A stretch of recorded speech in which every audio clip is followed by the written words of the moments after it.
can have an intro video and everything. Mm-hmm. Yarp.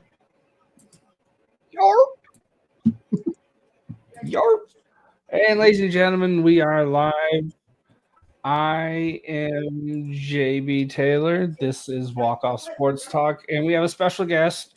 We have Krazy Dawg. How you doing, good sir? I am doing great. Awesome. Yeah. Awesome. We were gonna go with the Streamlabs, but it's oddly complicated when it has no business being oddly complicated. All right. Yep. Pull up the game. We'll pull up the game real quick. This is going to be fun because I'm using Fubo, and Fubo is like 2 pitches behind the actual game. I don't know what you use. I use MLB TV. Hey, Jacob. MLB TV. Yeah, so that. But yeah, let's get right into the lineups because they're about to start. Yep. For the Cleveland Guardians, leading off will be, of course, Stephen Kwan in left field, batting second, and center field, Daniel Schneemann, batting third. At third, Jose Ramirez, batting cleanup designated hitter, Kyle Manzardo, batting fifth. You have in the squat, Bo Naylor, batting sixth.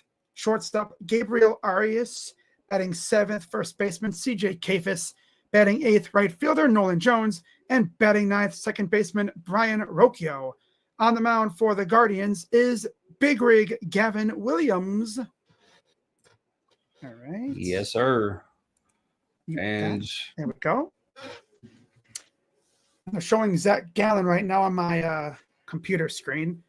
This season, 25 starts, 9-12 record, 5.31 ERA, 144 innings, 52 walks, 131 Ks, and a 255 opponent average.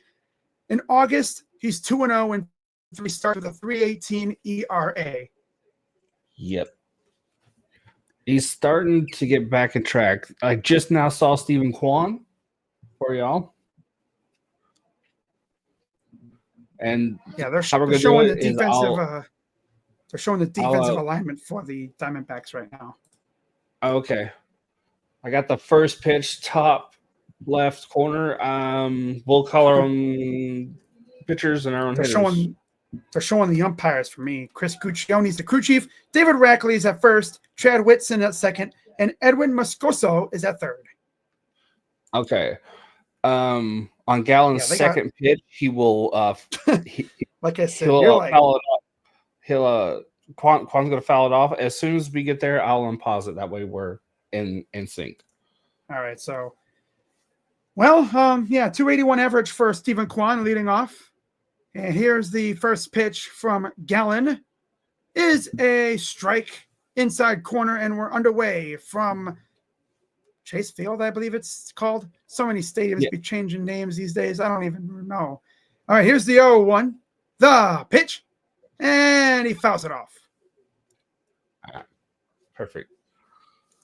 So you want to do our own pitchers, our own hitters? I'll do the Guardian innings. You can do the D-back innings. Okay. Okay. Here's the 0-2. Outside. I'll turn off Twitter. Yeah, Gavin does tonight. He's teasing us right now. So here's the 1-2 pitch. Fouls it off. So as far as I'm concerned, we are in sync, I think. Yep. Okay. I believe so. They're showing the replay. Here's the 1-2. Liner, base hit into right field, and there's the Guardians' first hit of the game. Yep. Yeah, we're in sync. Hey, Michael. Let's see how Gavin does. Yeah, I need Gavin to look great tonight for sure.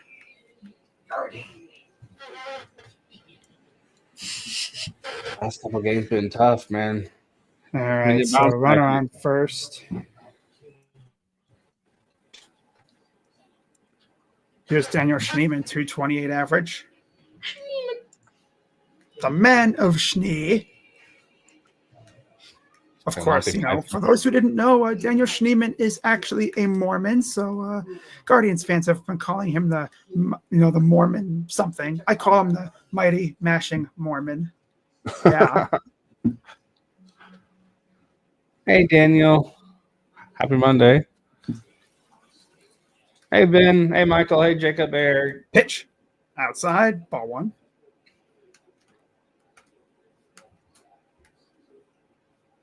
.228 average, 10 homers, 32 RBIs, .313 on base percentage for Daniel Schneemann. The 1-0 pitch. Outside. Ball 2. Of course, when Daniel gets a base hit, I always like to go, damn, Daniel, back at it again with a base hit. 8 home runs on the road. Here's the 2-0. Throw to first. Got back in time. Man, you are remember Vine when the whole damn Daniel. Damn Daniel. Back at it again with the white Vans. 2-0. Pops it up. It'll go to the left. And, watch out. Oh, ow. Gurriel just took a shot to the rib area, looked like. Perdermo trying to hurt his teammate. But sabotage. Looks to be okay.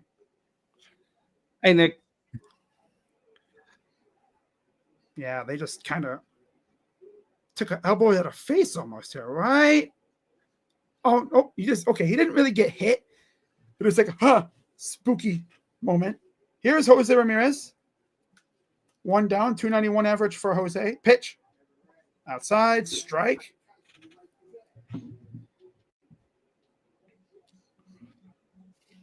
And 291 average, 9th in the American League in 120 games, 25 homers, 64 RBIs. Here's the 0-1. Pitch. Ball. 1-1 count for Gatlin, who surprisingly wasn't traded during the trade deadline, although Merrill Kelly was. Here's the 1-1 coming to Ramirez. Pitch. Lines it in the right field, base hit. Man, he rifled that thing in there. My God. Yeah, it was a straight shot. It was a missile. Oh. Gallon being Gallon so far. 93 on the outside part of the zone. Yeah, that's straight, like frozen rope into the gap. 2 on, 1 out for Kyle Manzardo. It's crazy what Kyle's done this year, despite the fact that Stephen Vogt still has him platooning with old man Santana. Pitch. Low, ball 1. That was a nasty changeup. 21 homers, 55 RBIs in 105 games for Kyle, the DH. The 1-0 pitch. Low, ball 2. Watching the Braves play terrible against the White Sox only good players, Michael Harris right now.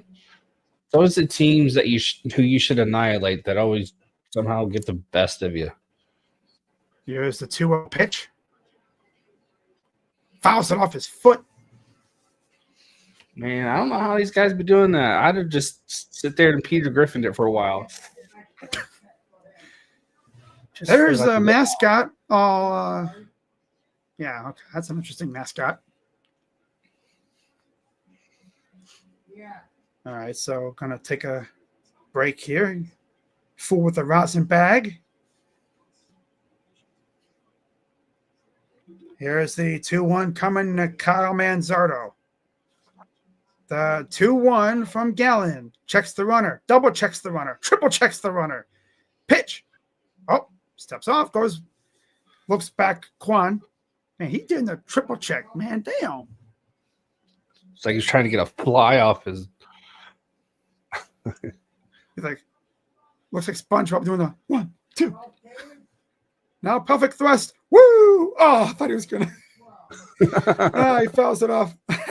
If he would have hit a homer there, that would have been funny as hell. Since All-Star break, 217 average, 15 homers, 37 RBIs before, 315 average, 6 homers, 18 RBIs since the All-Star break. There's a ball boy, I believe, looking all interested. Oh. Here's the 2-2 coming to Kyle. The 2-2 pitch. 2-2. And he rung him up. That's the Guardian tradition, just standing and staring at strike 3. I'm shocked right now. Okay. That's all fun, sir. But maybe fend off the pitch, and that'd be great. Yes. I think he was looking for something off speed there. Yeah. Here's Bo Naylor. And yes, that is the brother of Josh. 184 average, 11 homers, 28 RBIs. Coming 4-hit game last night against the Braves. And here's the first pitch to Bo. Pitch. Oops, tough again. Looks back the runner. Man, Kwame looked good in a Diamondbacks uniform. All right, here's the first pitch to Bo. Strike. Woo! It's actually crazy how similar our unis kind of look like to the Diamondbacks a little bit. Just a little. This season, 50 hit, 27 for extra bases, 15 doubles, 1 triple, and 11 homers for Bo. Pitch. Runner takes off, and the double steal. What the heck was that? What was J-Ram doing going to second? Look, he just stopped running after a little bit. He probably realized, they're not going to throw my way. I don't need to use up all that energy. I'm just going to skedaddle in here in the second base. And now second and third with 2 out. 0-2 pitch. Ball. Be wary for a wild pitch here, guys.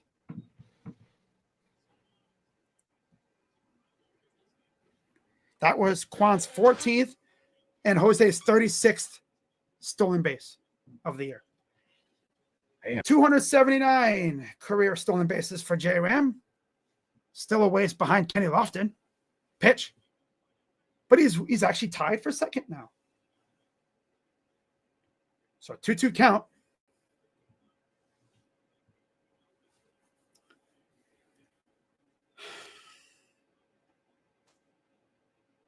Here's the 2-2 to Naylor.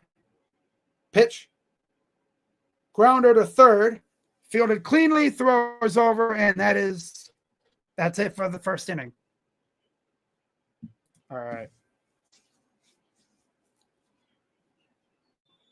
Baxter is the mascot's name. Good to know. By the way, how about this pizza, though? Giants are beating the Padres. Well, ain't that just dope? I'm going to actually see we got Bengals and Commanders on right now, but I could care less because, it's the backups.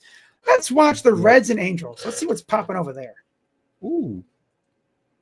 Because MLB Network doesn't have a game on right now. They have the big inning thing, and not trying to, get spoiled by anything. So, yeah. Oh, yeah. Surprisingly clean inning for Gallen. That was artwork. My Giants are beating the Padres. Keep beating them. Keep beating them. Whoop their ass. Kick their ass, Seabass. I'm on a freaking pizza. I can't for life of me say why. It's almost like maybe it's this delicious thing behind me. Yeah. That could be it. Just a theory. Just a theory. Pizza rolls a little earlier. It was good. Then I took my old man nap.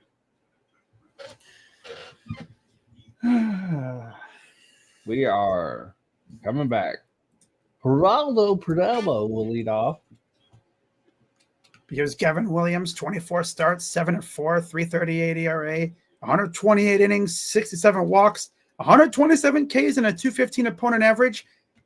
Funny thing is, he had that damn near no-hitter 2 starts ago, and then he followed it up with a pooping of the bed in his last start. Oh.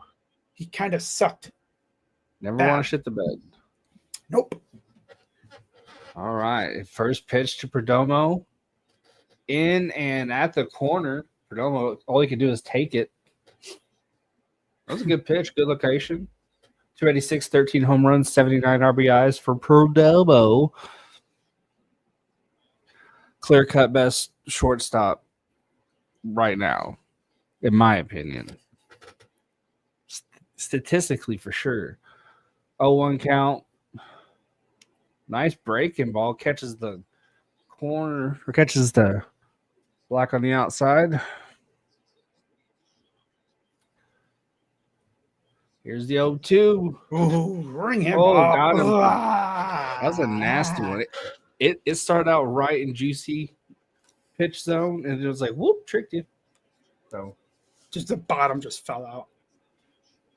The rest of the D-backs lineup, we have Marte and then Corbin Carroll, Gurriel Jr., Pavin Smith, Adrian De La Castillo, Blaze Alexander, Alec Thomas, and James McCann.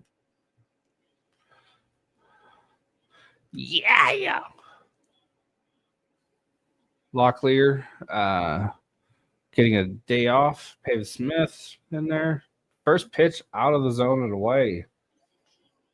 Tell Marte just wants to play baseball and take vacations. 1-0. Oof. 97 in and off the plate. Down. Down, baby. There's the Down. skipper, Torey Lavello. He's been there quite a while. Yeah, might be his last season, though. 2-0. Fouls off a pitch inside and high. Marte with the Marte. classic. Damn it. I had it. He knew he had one there. Got a lot of frustrations wanting to take him out on that ball. I personally hope he does. 2-1. High fastball, yanks it left, but it's going to hang. Out number I was one. going to say, JB, you should put the inning in the scoreboard there, like bottom B1 or T1 or whatever. So people know like, what about inning. that. Yeah. Just thinking about that. It's definitely a good idea. So people are like, what inning is it? All right. Williams all ready to pitch to freaking I'm just gonna call him like Bam Bam. I mean, damn, he's a 5'10", 170 pounds, but he hit the third longest home run in Diamondbacks Diamondbacks history at I think it was 474 feet. So he's got some pop. 2-0 Cincinnati already? Damn. Against the Angels, huh? Wow. Ramirez is over shortstop territory. They pitch inside and high. Got to be careful. That was a good pitch, good placement, but Carroll can turn on that. Man, they're showing someone on the Guardians broadcast in the Diamondbacks dugout. Just, nom, nom, nom, nom, nom. Like, man, he is nom, nom, nom, nom, nom. I think that was Marte. Must have been having a nice little chat with his teammates, and he's like, nom, nom, nom, nom, nom. Like, damn, dude. Like, you're just chomping the hell out of that gum, though. Damn. Chill out with the chomp, chomp, chomp, chomp. 3-1 pitch. And foul tips. 3-2. Yeah. There we go. Okay. 3-2, 2 outs, bottom of the first. Williams pitches. Carroll fouls it off. Good camera cut to a different angle. Otherwise, I wouldn't have known he fouled it off. Little dude can mash.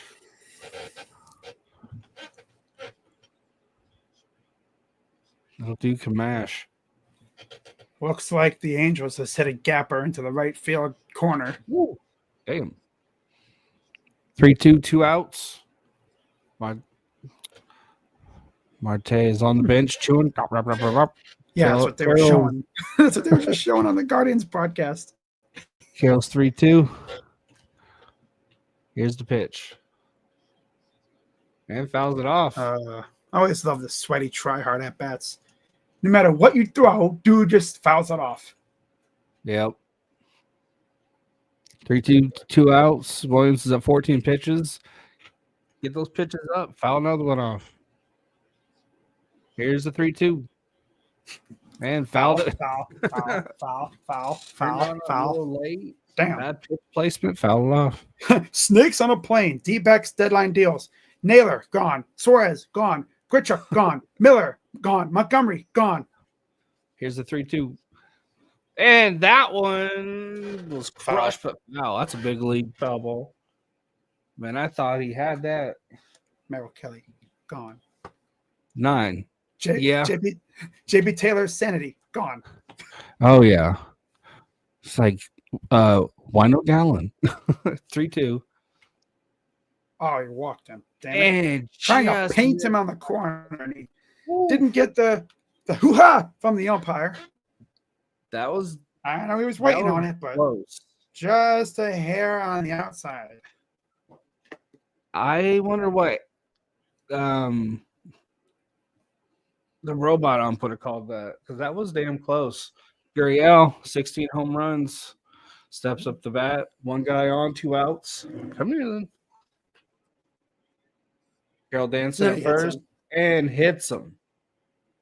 He has. Yep, been here we go with Gavin hard. again. Gavin just loses control. Oh, so this is common. I would say control has not been our best thing lately. We've been walking a ton of dudes and just being messy on the mound. I'm going to call it right now. Jeff Bannister is going to get kicked out of this game. Because they I don't know if they showed it on your feed, but they cut our clubhouse coach, and he was looking pretty pissed. I mean, all they showed on our side was Stephen Vogt just standing there with that stone face. He has like no expression. He rarely shows expression. 2 outs, 2-1. Pave Smith off the 15-day IL. First at bat since. Well, Bannister, he has like 2 faces. He has furious. He has kind of pissed. So here's the 1-0. Carroll on second. Gurriel on first. Bottom of the first, and a pump fake, just second. Anytime Carroll is on the base paths, he's like an annoying gnat. If you're the opposing pitcher, breaking ball catches. That's what he's trying to get Carroll on. 1-1.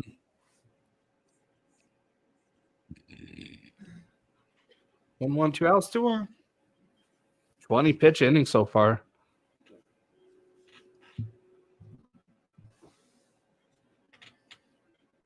Here, Pavin gets a hold of this, sends it out to center, but it's going to die short of the warning track. And now, over to you, Krazy Dawg. Yep, we're ready for the top of the second. It'll be Arias, Kafis, and Nolan Jones. How did the D-backs lose to the Rockies? I mean, it happens. We lost a game to the Rockies. I mean, we actually shouldn't have lost the game, but we did because bullpen implosion. Unfortunately, it's just one of those things, and it has to happen right now. I mean, you just got to love baseball, right? So the Guardians get smoked by the freaking Braves. And what happens today? Oh, yeah, they're getting the White Sox are beating the hell out of the Braves 11-5. Which has me believing that they used up all their voodoo energy on us for some reason. And they don't have any left against the feeble old White Sox. In fact, who's pitching today? It is Gomez for the White Sox. Gomez versus Strider. Yikes. 3 innings, 10 hits, 7 runs against Strider. Wow, that's tough. Yeah, he's not been the same since he's come back from injury, but he'll be all right. 12-5 now over there in Chicago. 4-2 Kansas City. Or 4-3 Kansas City over Texas now.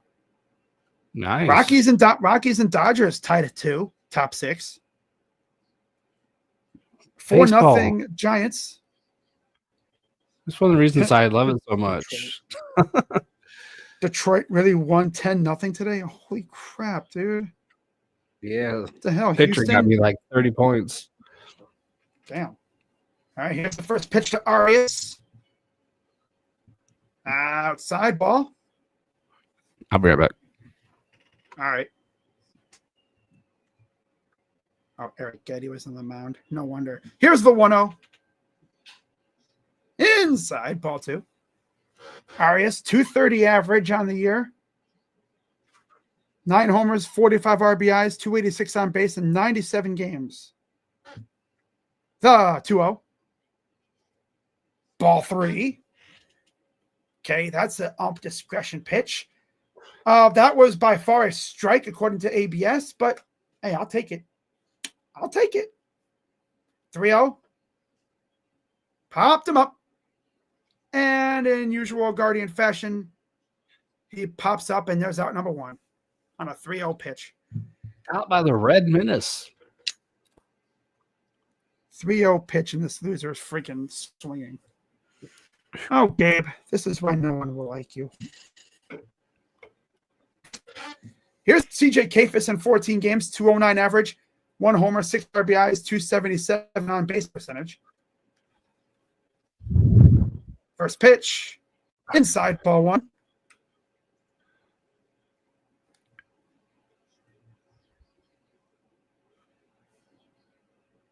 Here's the 1-0. And it's hit to left, but foul.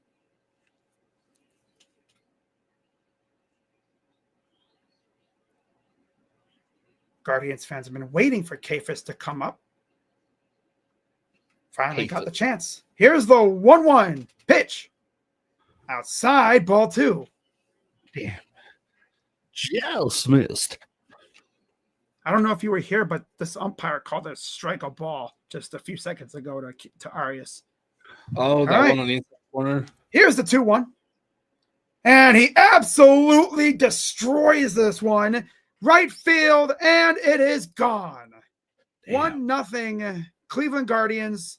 That is CJ Kafis' second home run of the year. That was well struck. Poorly thrown. It had everything.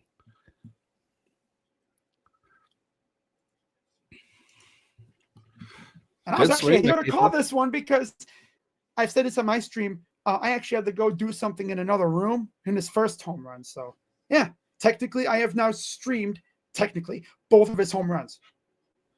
And I was actually able to call this one. Here's Noodle Bat Nolan Jones, and he takes the first pitch strike. Guardians fans continue to wonder why this dude is on this team, but I mean, I understand, I got to have. Oh, there's a soft hit grounder off the end of the bat. Gallen throws, got him. We all wonder how the hell freaking Nolan Jones is on this team still. 2 outs. I was messing with my mic. Yeah, I could hear it. I was trying to be very, very quiet. It's hard to be quiet when you're messing with the microphone. Huh? And here's a grounder right to second, and that'll retire the side. But of course, not before CJ Kafis goes yard for his second career Major League home run off of Zach Gallen. Oh, 1-0 Guardians, bottom 2 coming up. Bottom 2, ladies and gentlemen. Yeah, I had a desk explode, so I'm working with a really tiny desk. And what was my bedside dresser. So we're making it work. Or bedside table, or the hell we call it. Ugh. I am not comfortable. The table where I had my TV, it was a small little thing. It had wheels on it. It was awesome. But eventually the wood, I guess, wore out. and all of a sudden, the one side just went. It's like this. It was like boom. It just boom, and the nails broke through. Dang! I'm like, are you serious? I was just sitting here, dude. I had no hot or cold beverages. I had my water, but the outside's not cold. It keeps all that in. And I took a drink. I adjusted my keyboard, and I was about to reach for my mouse. My glass just shattered. Just. By the way, JB Taylor, I'd suggest moving the 0 to the other side of the AZ because it looks like it says Cleveland 10. That's funny. Just, I'm just giving you constructive criticism because people are going to be like, Guardians 10. Yeah. What's the score of the Diamondbacks? 11. Yeah, that's true.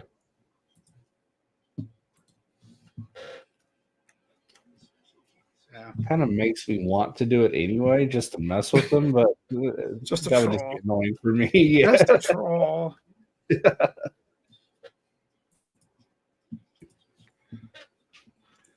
Yeah, it's bad. Probably going to lose in the 6th because they're both. Hey, so does ours. So does ours, Jacob. Jacob, you know how our team is. This will probably be the only one we score. Bottom second. Here's the first pitch to Del Castillo. Ooh, missed by a beat's dick, top left. Opponent average versus left-handed hitters. Gavin Williams, .142. Best in the majors. How about that? Against lefties. 1-0. Even better than Carlos Rodon. Not too shabby. Del Castillo hit a home run last game. 2-0. Here's the pitch. Fouled it off. We're golfing today. Trying to play cricket. Oh, man. They have cricket on Xbox Game Pass, and I'm so tempted to download it. I tried a real old one. Surprisingly fun. It's like cricket. Cricket's like baseball and golf had a baby. Yeah. 2-1, bottom of the second. Del Castillo had to back that ass up to get out of the way. Some ludicrous music was playing. Blaze Alexander and hit right the second over to first. Out. I was just about to say Blaze Alexander. I was trying to come up with a pun, but I couldn't think of one. He's been hitting the hideouts ball, but he's been, more importantly, playing tremendous third base. The dude's just a highlight reel. He's definitely third base of the future. Who'd have thunk it? You give a guy, some playing time, and he actually, can get comfortable and starts to play loose. That's how we feel. That's how we feel with Kyle Manzardo. We actually play him, and look what happens. Same thing with Daniel Schneemann, too. We barely played him last year, and he struggled. No, look, we play him this year, and he's actually not bad. Go figure. Bouncer to third, one hop. Oh, tight throw. Damn. Watch out, kid. That was a woof. That should be 2 outs, but Lavelle want to take a look. He's asking for the 1. Yeah, that's frustrating about Alexander. Bring him up, give him 5 at-bats, send him back down. No, play him. Oh, foot did come off, but I think he double-tapped, so. But you got to maintain it the whole time. And it's 2 outs, bottom of the second. Tom's getting better, speaking of, at hitting lefties. The more time he gets against them. It's just wild. It's how some managers just never, can put two together sometimes. Here's a 1-0. Breaking ball hits. Oh, I thought that was in there. Looked like a pretty decent pitch. The Guardians broadcast just loves showing the camera angle behind the umpire. Like, yeah, I like looking at the umpire's backside. Oh, I would like to see where the pitch goes, but instead they show the umpire's backside. Like, no, I don't like to see that. I want to, like, they're doing it again. Like, what's up with this freaking camera angle? Like, go back to the regular camera angle. Come on now. Oh, they're sticking with. They went through the whole. Oh, it's foul. They really stuck through that camera angle the entire pitch. Wow. Whoever is in that production truck is a freaking gooner. Why are you freaking like, I'm going to stick on this? Why? He's just in the broadcast band with a bunch of sticky magazines. Oh, this camera angle is so good. I'm going to stick with it. But sir, this is the umpire's ass. I don't care. I like this camera angle. It's awesome. 2-2, McCann on deck. Here's the pitch. Swing and miss. Got him. Found him in. Good job, Big Rig. And then boom. Big Rig. Now the milkman comes out to pitch the third.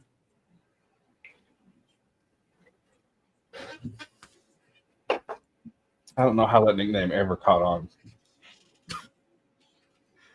I wouldn't want my nickname to be the milkman. I mean, It's an honorable profession and everything, but what's up, Fred? One of the cooler Twins fans that always comes to my channel. Somewhat respectful. I mean, that's nice, you know. Oh yeah.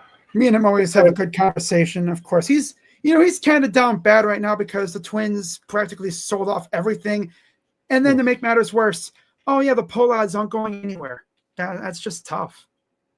The Pollads aren't selling. Like, damn, he was so excited about it. And then it's like, oh, by the way, they're not selling. They're going to be here for a while. So yeah, Twins fans, enjoy this seemingly endless rebuild that you guys are going to be on, because I don't know if you guys are going to be as good as you were before. Gone are the Puckett days and the Joe Mauer days. And,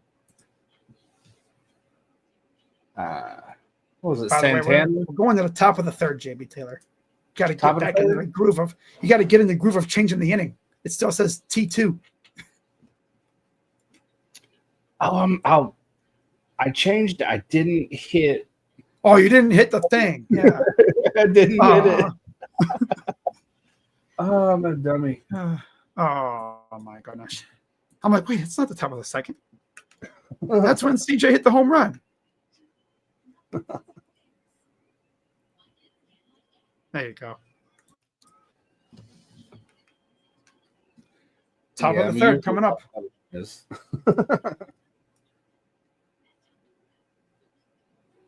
All right. Oh, look, I got some pizza in my hat. Wow. So here's Stephen Kwan leading off against Gallen. Got a base hit first time up. Right? Or no? I literally forgot. Yeah, he did get a base hit. 0-1. Fly ball to left. And caught. That's the Stephen Kwan special. Just a soft little fly out to left. Harmless. Here's Daniel Schneemann. For Players Weekend, his nickname was, I believe, the Snowman.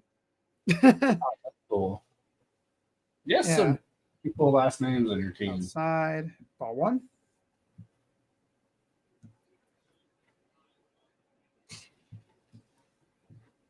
That Gallen's up to 35. Fouls it off.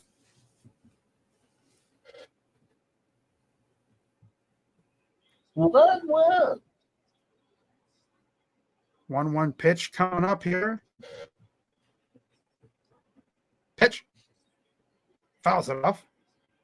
Ooh. 1-2 count for Schneemann. Here's the 1-2. Outside 2-2. That's hella outside. He parked that in the parking garage. Oh, what the heck was that Angels left fielder doing? Damn. 2-2. Crushes it foul. Got in on that one. Schneemann. Sounds like a tire brand, like a German tire brand. Yeah. Schneemann. Come down, get your Schneemann tires. I'm gonna schnee you, man. Hey, yo. Chopper. And the flip got him 2 down. And now here's Jose Ramirez. 279 stolen bases over 13. I forget he's been in the league that long. Yeah, he's been in the league since I think before Terry Francona took over. Right around he came up right around that time. Swing and a miss. Still 32, which is pretty good. Yep. Here's the 0-1. Pitch. Outside. Ooh.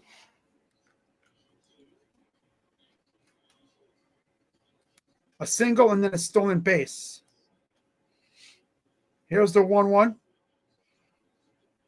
Low outside, 2-1.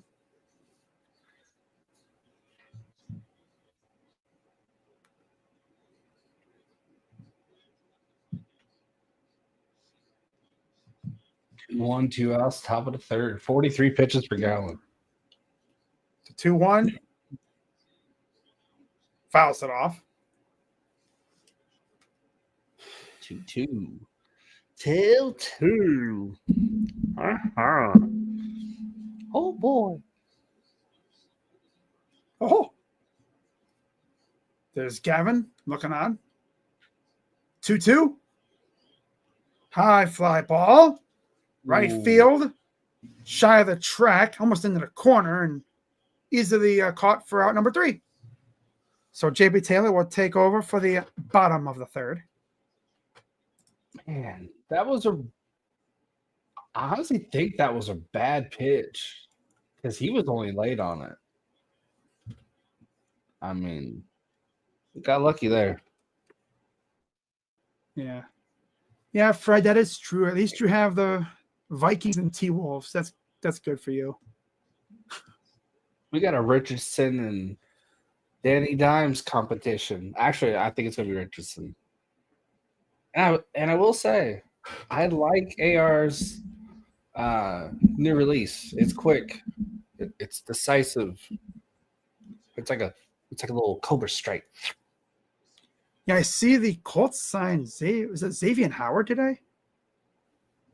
I think I saw they signed Xavier Howard because Lou Anarumo, I think, is there, isn't he? Who? He's the new Lou Anarumo or something. Someone's there that worked with Xavier in Miami, and they're back together. They were making a pretty big deal of it on Twitter from earlier, if I remember correctly. Okay, I'll have to look into it. I've been in my own world. At a certain date, then I start looking at NFL stuff. Coming right around the corner. I know. Can't wait. It's speeding around the corner, more like it. It doesn't feel like it. Last year seemed to not want to come, and this year it's like it can't wait to start. You know, it's like it felt like it would never happen last year. Yeah, 1-year deal for Xavier Howard to Indianapolis. Okay, $5 million.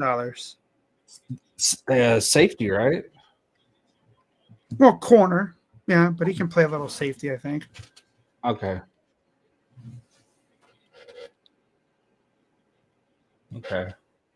Wow, Naomi officially vacated the women's world title. Interesting.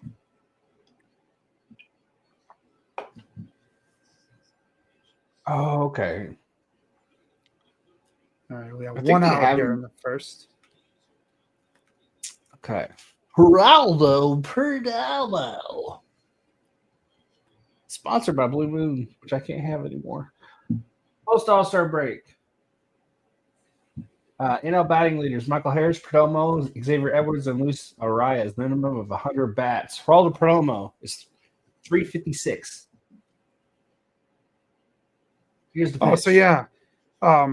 Naomi is actually pregnant. That's why she's vacating the title. Oh, she's gonna be a mama. She's gonna be a mama.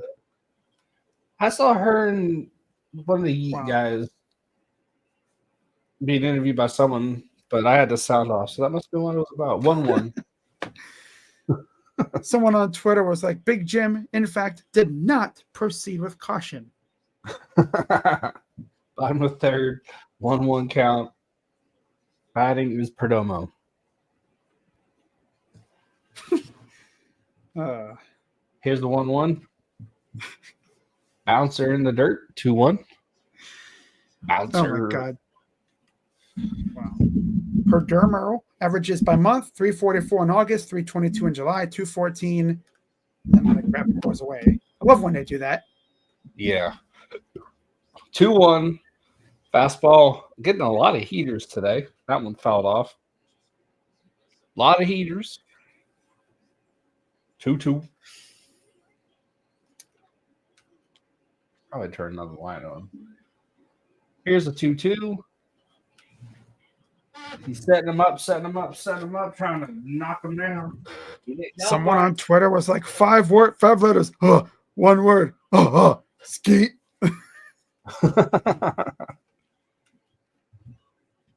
3-2 count. Fastball ended down, nearly topped 100 there. Skeet. Yeet. Hey, Tyler. Yeet. Yeet. Yeet. Yeetus. 3-2. And it rocketed right field side. Infield right side, I should say. No yeet. MLB rankings since August 1st. Average, second, runs, first, home runs tied for third and first in stolen or strikeout walk ratio. That's for the D-backs versus opposing starters. So they don't really strike out a lot. And yeah, they show out against opposing starters. Here's Gatel Marte with a runner on, 1 out. Last time he was up, there was 2 outs. And this just makes me look like I'm in the shadows. There we go. Makes more sense, I think. What was the most bullshit call that screwed your team's season in any sport? I mean, there's been too many. I think the number one BS call that I've ever seen was Bottlegate. They called a challenge. I think they reviewed a play like 2 plays after it happened. Or they went to review a play 2 plays after it happened. Oh shit! Yeah, that's where Bottlegate came from. That's why we were so pissed. Yeah.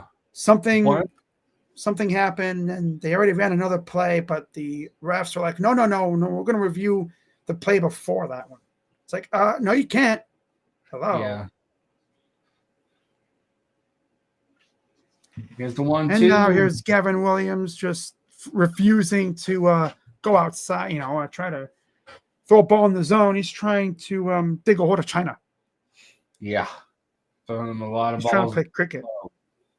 He is strictly refusing to go in the zone, which that's been a thing for these Guardians pitchers. They just get scared and then they start refusing to go in the zone.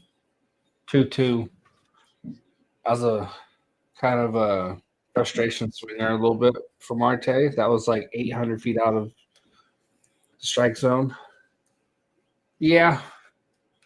And with our lineup, you have Carroll, Perdomo, Marte, not really in that order, but it's like, who do you pitch to? 2-2. Saw a little bit of that with the Rockies. And surprisingly, they were deciding to pitch around Perdomo, not Marte. Now tonight, it's, all 3 of them. Who do we want to pitch to? 3-2. Here's the pitch. Hit hard, but snagged. Oh. And, I honestly thought he caught it. Like, in the air. It didn't look like it had a bounce at all. The fellow's like, oh, do we look? No. Oh, he wants to go, yeet. No yeet. That was a really good grab by Gavin, or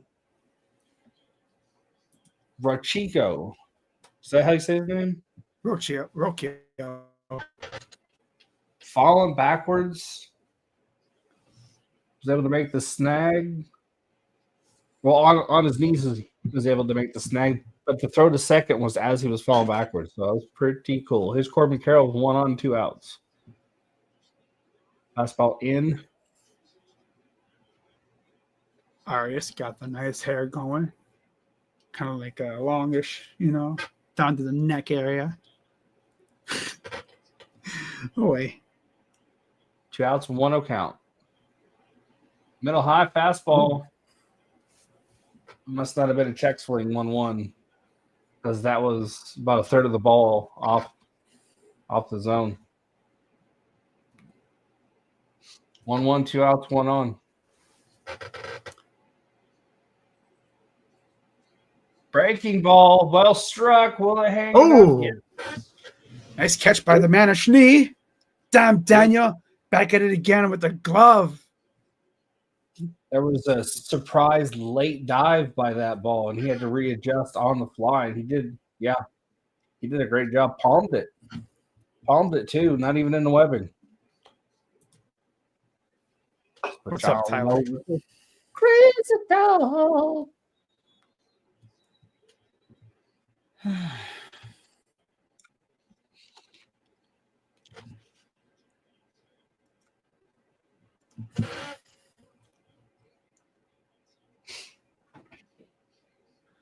All right, I think I'm going to plug my light in and get another drink. Damn. PJ got, that's tough. Strider minus 14. Yikes.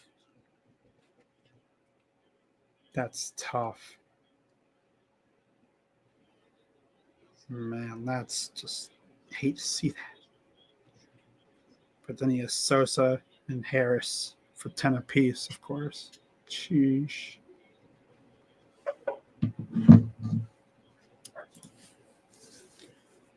But yeah, guys, if you haven't already, be sure to hit the like button, subscribe, hit the bell, subscribe to JB Taylor over here.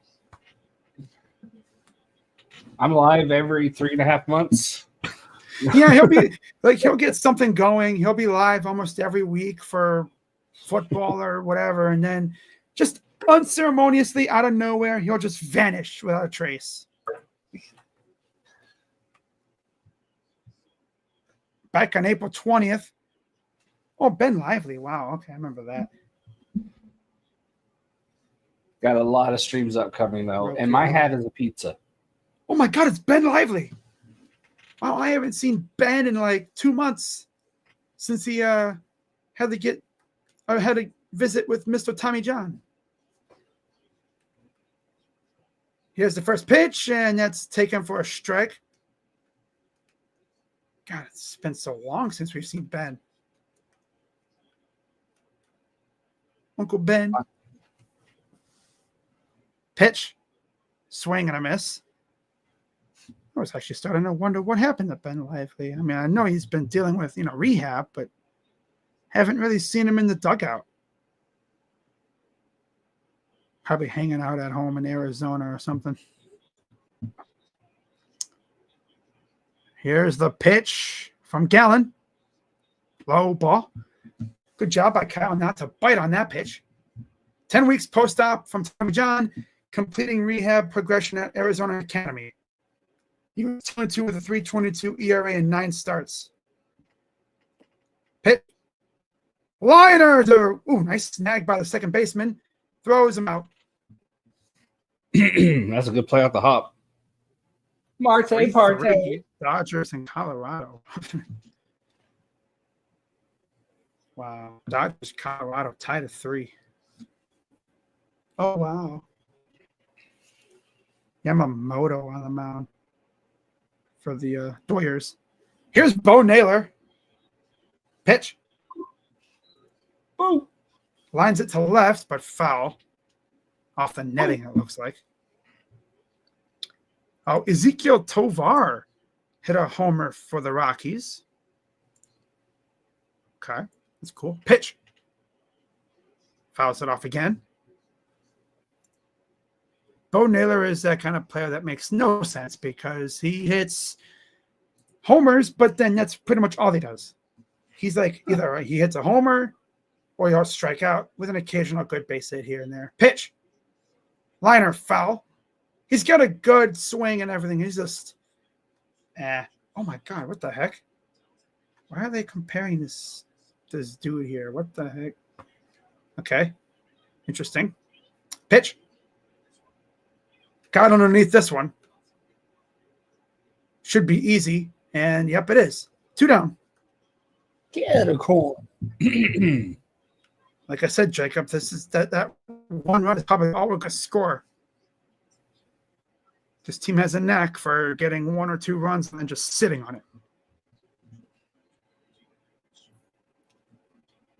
That'll bring up Gabriel Arias, one of the few right-handed bats in the lineup. A couple of switch hitters, but he's a straight-up righty. Pitch. Fouls it off. I think the only other straight-up righty we have, I don't even think we have another straight-up righty. We have a lot of switch hitters.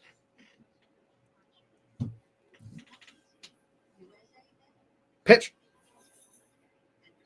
Lines it to left. Back and it's foul. Man, I thought that was going to carry and sneak over into the bullpen. It just looked like it. Just looked like it would for sure. Just hooked to the left a little too much.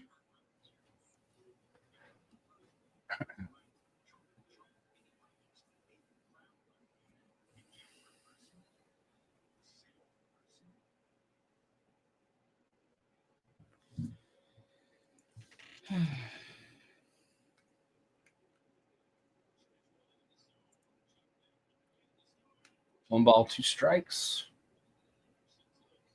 Pitch. Low, ball 2. Woo. I don't think that was for any other purpose than to just change his eye level. Pitch. Off the end of the bat to left. And there's out number 3. So through essentially what? 4.5? Gurriel, Smith, and Castillo coming up. Yeah. I always think if you set a guy up low like that, really low, just go high with the heater. High and in. Don't try to be clever with another breaker. All right. Bottom of the 4th. Game's speeding along. Yep. I had to change my hat. It was a pizza. I was getting hungry. Oh. And then you look at what's behind me, and it's like, Well, I could just see you before the stream, like, man, I should have had something to eat. Hopefully, Krazy Dawg doesn't. Oh my God, he's got the background. Are you serious? And with it making my hat a pizza, I kept going. Like you'd be you like, just take off your hat and you start. It's like, JB, that's why are you eating your hat? It's like, huh? You're eating your hat. No wonder it tasted like crap. Tasted like material and sweat.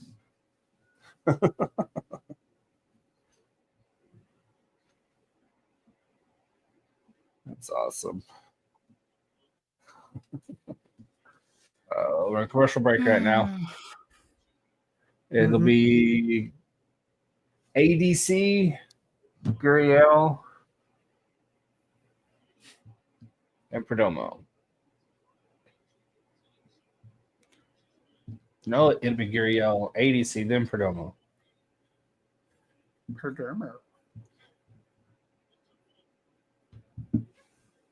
Reds still winning 2-1, top 4. I wonder how the football game's going. Let's check in on that. I forgot there was football tonight. Yeah. 28-17 Bengals over the Commanders. Ah, okay. Yeah, but it's backups, so who cares? The starters for the Bengals didn't look good at all, which makes me happy. 2-0. And Here we Duke got got Junior. sacked for Yep. the Bengals. That's tough. Okay, back to baseball. Hit right to short. Spin a Rooney. Throw on a dime. Out number 1. I can do that. Trying to be like Derek Jeter. You should have seen our pitcher a few games ago. I think it was against the Rockies. It was the game that I think we lost. He thought he was Derek Jeter. There was a little bunt, little slow roll that didn't even get past the mound. He goes to get the ball, and he just for no reason goes to do a jumping throw, and he completely airmailed it, sailed wide of the first baseman. It pissed me off. I was like, "There's no reason to do that." No, just there was a zero reason to do that. Nope. 1 out, 0-1 count. Smith's the batter. 56 pitches for Williams. And fastball in there, middle away. Defensive alignment, pretty much straight up. There is a nice gap between Ramirez and third base, but they're playing deep, so anything hit his way, he should be able to cover that. 0-2. Went for Looper, and he got under it. Out number 2. We can't get anything going today. No. But 70 starts, 23 and 29, 438 ERA. 1 complete game for Ben. 2 seasons, he has 38 starts, and honestly, Ben Lively's been a pretty solid pitcher for us. Sucks that he got hurt though. Oh. Castillo's I believe they said it was forearm tightness or something. It wasn't even like he didn't hurt his elbow. It was something like forearm tightness. Oh, I see. And then they looked at it and it's like, yep, you messed your elbow up, buddy. Because apparently if your forearm starts tightening up and stuff, it mitigates for your elbow. Yeah. It makes up for it. So it's just tough to see that. There's soreness, I think it was. Yeah. There's soreness in his forearm. Yeah. And no, he wasn't doing exactly what you were thinking. I know you dirty people in the chat were thinking something else. Here's a 3-0. Watches it right down the dog.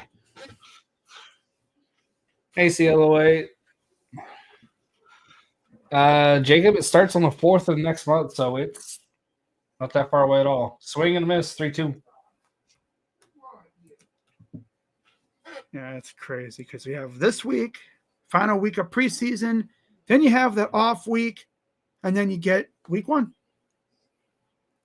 3-2, 2 outs. Del Castillo's 0 for 1. And he tries to make up for that, hits it foul on a rope.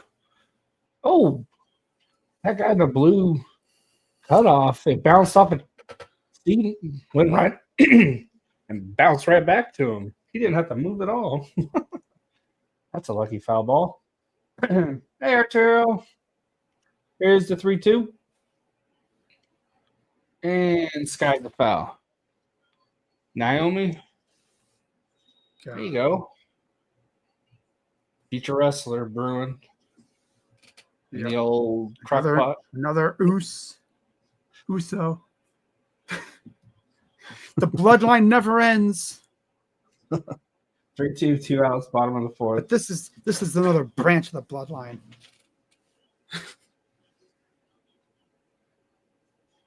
Oh yeah, rang him up. Ugh. Showed him heat. Blew it past him. I think your guy's grooving. One thing about Gavin is when he gets in a groove, he is so good. As we saw against the Mets, he was just dotting it all over the place, getting these soft outs. And then Soto came up and said, "I'm gonna be a buzzkill." Wham! Crushed it. And then he's like, "Oh, I'm Juan Soto." It's like, dude, stop it. That's the only one they scored. Damn it.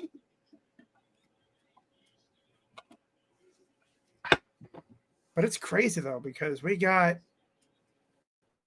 preseason this week, college football all next week, starting on Thursday, which is awesome. Can't wait You for get that. college football on Thursday, Friday, Saturday, Sunday, Monday, and then you have Tuesday and Wednesday to recover, and then you get Eagles, Cowboys on that Thursday. And then from that day until February, there is NFL football every week. And yeah, we've officially made it to the season pretty much, which is amazing to think about. Yeah. But I always talk about on my channel how it's like the offseason kind of drags. You know, you get through the combine and all the visiting stuff from the kids, you know, going through their pre-draft processes, and then you get to the draft. Then you get to rookie minicamp. And I always say, once camp season starts, it flies by. Yeah. You get rookie minicamp, then you get to OTAs, then you get the mandatory stuff, and then you get training camp, and then boom, here we are. Yep. Because it starts all the speculations and wonderings and rumors and conversations, and it just time flies. All right, so top of the fifth, CJ Kafis will lead off. He has the only run of the game so far on that homer, his second of his career. Pitch from Gallen. Strike. Gallen approaching 60 pitches here in the top of the fifth. 227 average, 7 RBIs for CJ. Pitch. Liner, base hit. Okay, CJ, let's go. Hopefully this isn't where the wagons fall off. There's more than a few times when he's had some terrible fifth innings. Terrible. Especially last year before. Here's Noodle Bat, no launch Jones. He's 6'4" for like no reason. No power at all. Here's the first pitch. Jones is 0 for 1. 1-0 count for Nolan. 211 average, 3 homers, 28 RBIs on the year for the right fielder.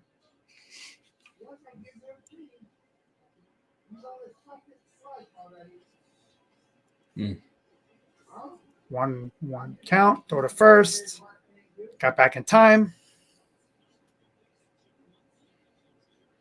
Come on, Nolan. Come up big for once, please. 1-0 pitch. Strike.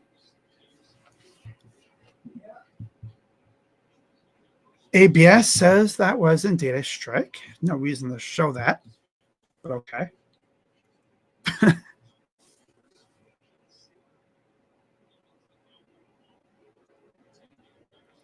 Pitch. Chopper foul. There's Stephen Vogt, Craig Arbernaz, and the other coaches. Gallen 63 pitches.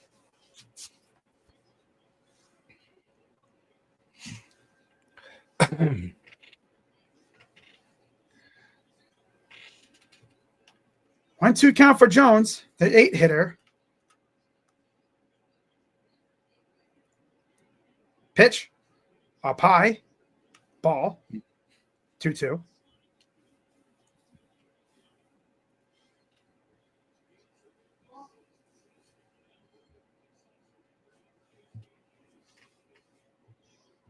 I think they should be able to use custom bats all season. Pitch. Low ball 3. Just throwing strikes. Quit bitching. Quit being a little bitch is what I'm trying to say, Mr. Gallen. Payoff pitch to Jones. And he falls for the changeup. Pitch just nose dived, and he bet on it like he always does. So there's your first out of the inning. Asia Robertson, member for 19 months. I appreciate you. How you doing, Asia? Doing all right? 19 Here's months. the first pitch to Rocchio. 0 for 1 tonight. Again, Guardians up 1-0 because of CJ Kafis hitting his second career homer to right field. He's actually the base runner here. Here's the 0-1. Strike.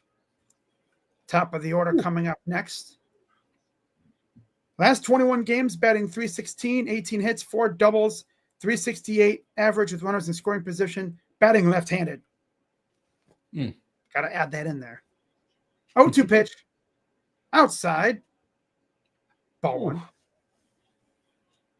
But he did hit a homer a few days ago. A rare homer these days for Brian. He's more of a slap hitter, which is perfectly fine as long as he can actually hit the ball. Here's the 1-2. Pitch. Ball. That was pitch 70. Well, no, he's at 70 pitches, so yeah, let's see if we can really get after him here. I think this game's going to explode open with both bullpens. 2-2 pitch. Throw to first. Got back in time.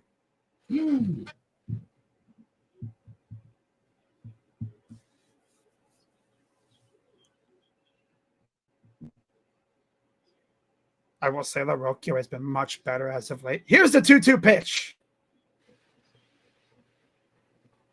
Oh, he absolutely mashes this one, just like Kafis to right, and it's gone into the seats. 2-run homer for Brian Rocchio. Both home runs have come to those right bleachers. People in right field are loving life right now. 98 miles per hour exit velo, just about 400 feet distance. His 3rd home run of the year. Typical Gallon. Typical Gallon. It was middle end. That's a spot. Doesn't matter who the hitter is. You don't throw a pitch in that spot. Here's Stephen Kwan. Hits it to left field. And that's foul. Even if that pitch hit 104, this is pro levels, and it was like you can put that in at fastball 104. Someone's gonna take it out of the yard. You don't put a spot there, a pitch in that spot. What Krazy Dawg was saying. You don't net. You ain't done it. 1 to Kwan. Yeah, you better not freaking bunt. Calls that a ball. I don't know. I dropped down a bunt just for sheer chaos. Single fly out in a stolen base for Steven, who's been hitting much better as of late. 1-1. Strike. He was mired in one of the worst, bad luck slumps ever. It's not like he was striking out. He was hitting a ball. It just wouldn't go anywhere.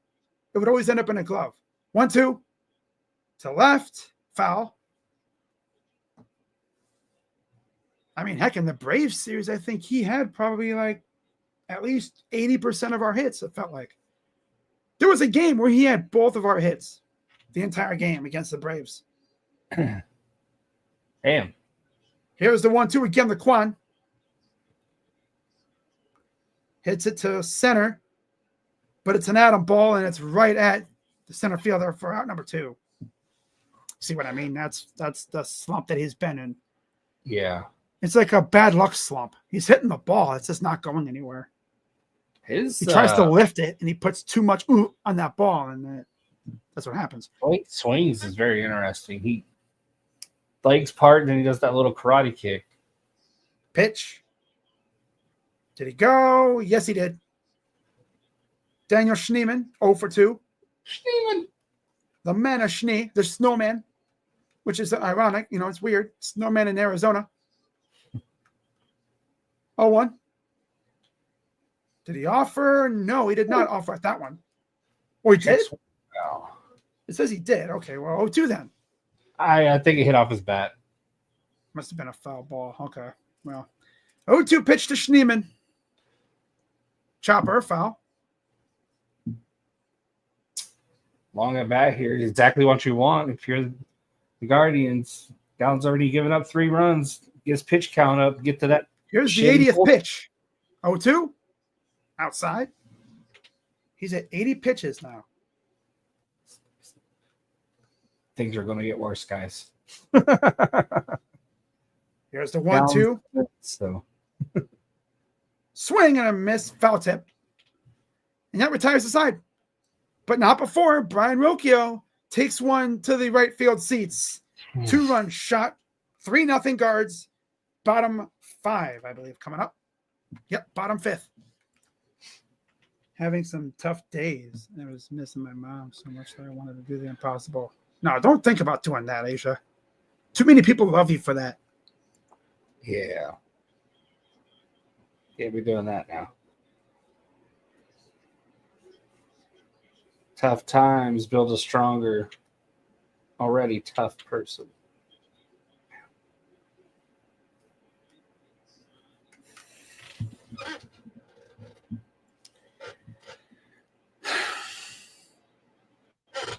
Three 3-1 Cincinnati against the Angels.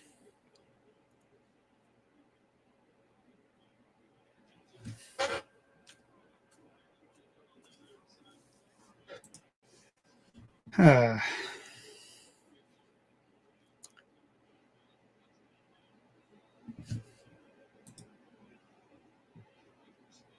have a very Where's your pizza? It's right here.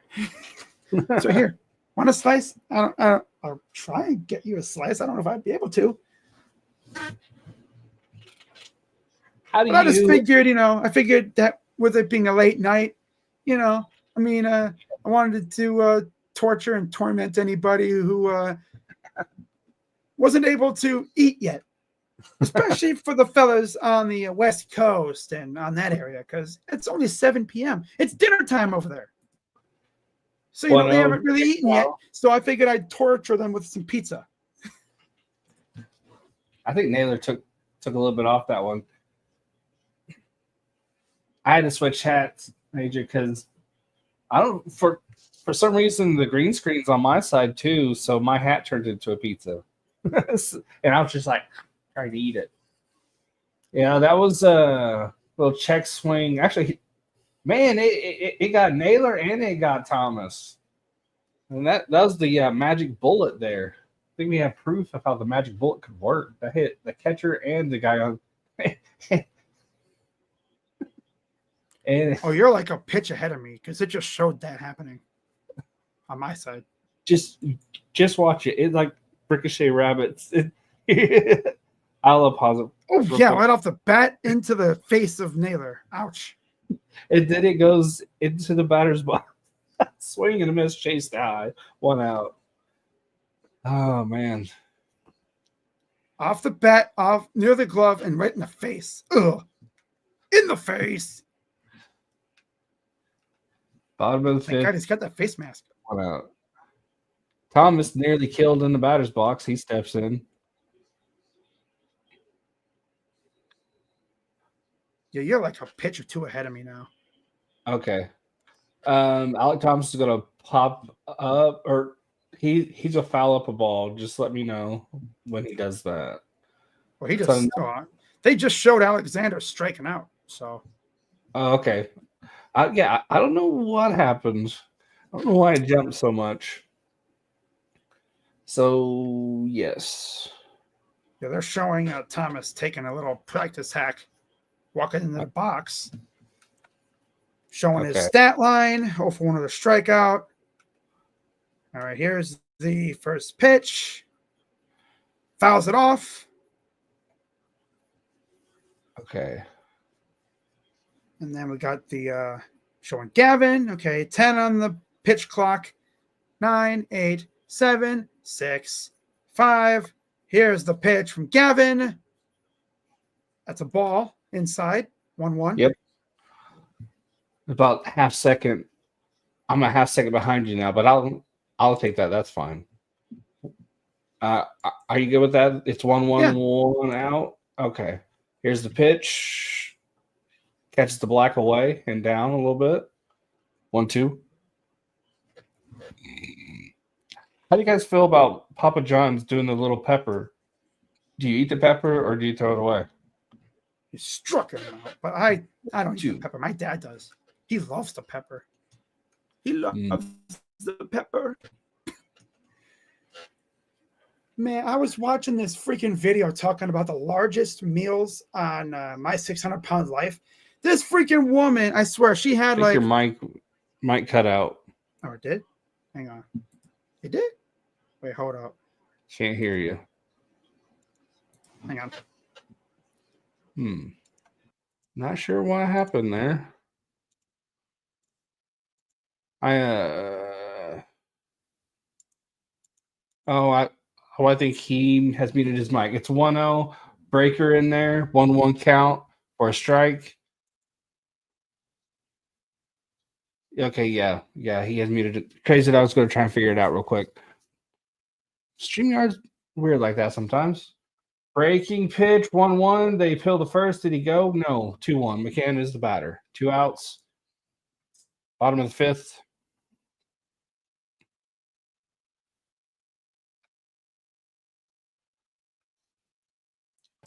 2-1. 2 outs. All right, we good now? Yeah. Hit right up the middle. Okay. All right. Yeah, sometimes my microphone will just cut off randomly. Oh.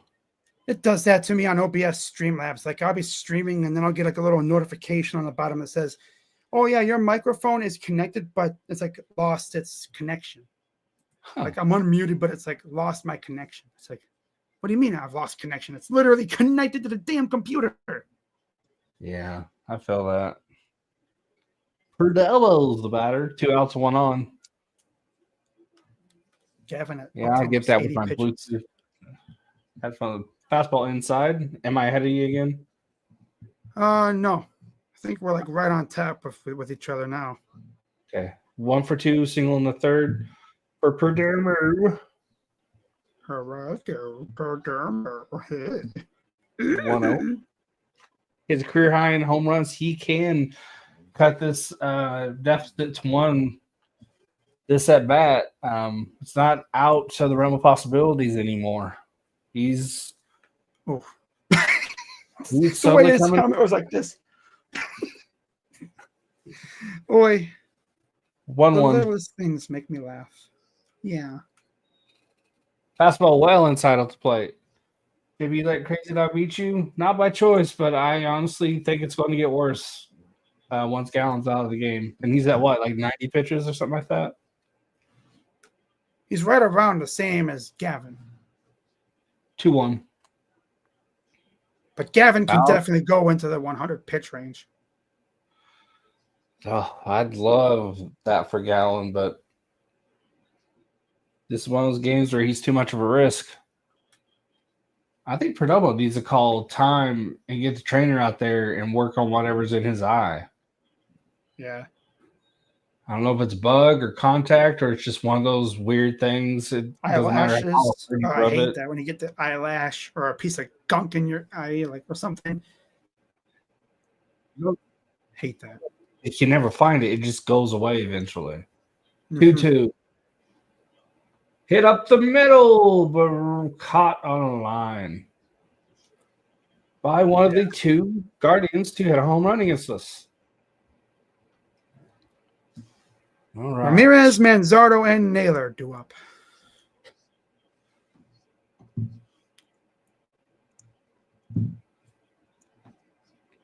Yeah, Gavin is by far the stalwart of this staff. He's the most reliable pitcher that we have, by far.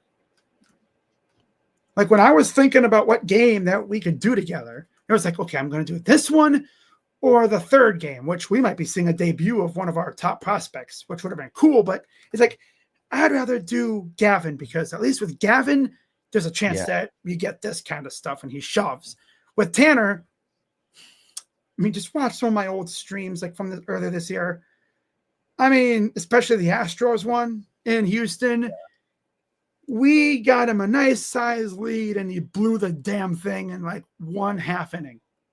Pissed me the hell off. Yeah, that's the worst. Similar thing happened to us. We had like a 6-run lead and just blew it. Just completely blew it. Just nuked it.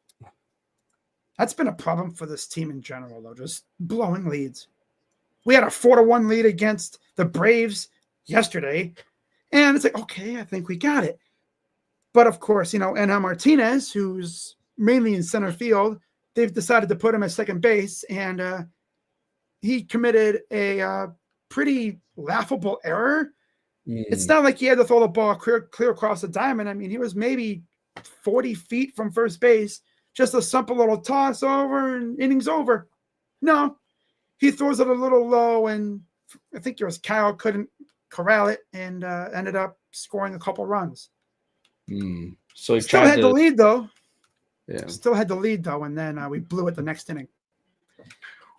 So he tried to put some pizzazz on it. It sounded like. Yeah, pretty much. He didn't need to, though. So here's Jose Ramirez coming off a not-so-good series against the aforementioned Braves. Gallen back out for another inning. Down 3-0.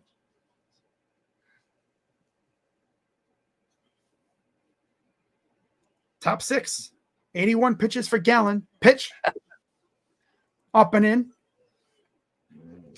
We got Fago in that game, so if it is that rookie and you want to call it, I'd be down. 1-0. It's an afternoon game too. Fly ball. This is gonna go to the shortstop. 1 down. Shortstop. Yeah, that could end up being pretty good. Tomorrow, I think it's Bybee versus Eduardo Rodriguez. So, yeah, I'm not doing that game. Hell no. No. I try to make it a rule not to call any Erod game. Same for me with Bybee for the most part. Unless the only way I'm calling a Tanner start is if it's like a kind of like a marquee matchup, like against, like Flaherty or something. But I'm not doing it for that. No. Yeah, same. That or swing and a miss. That or rookie's making his debut or something like that. Yeah, because with Erod, either it's going to be masterful and we're going to lose it for him, or he's going to lose it himself. Pitch outside.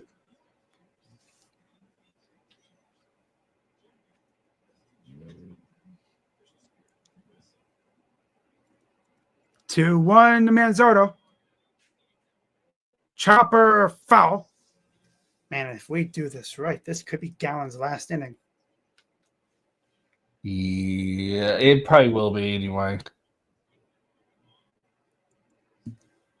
Or we give him one pitcher or one batter, next inning. Could be, but this is Lovello. Who knows? 2-2. Chopper right up the middle and goes right to short and out number 2.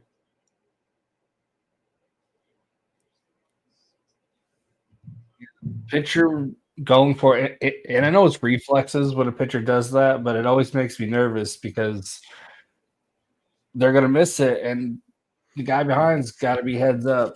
Oh.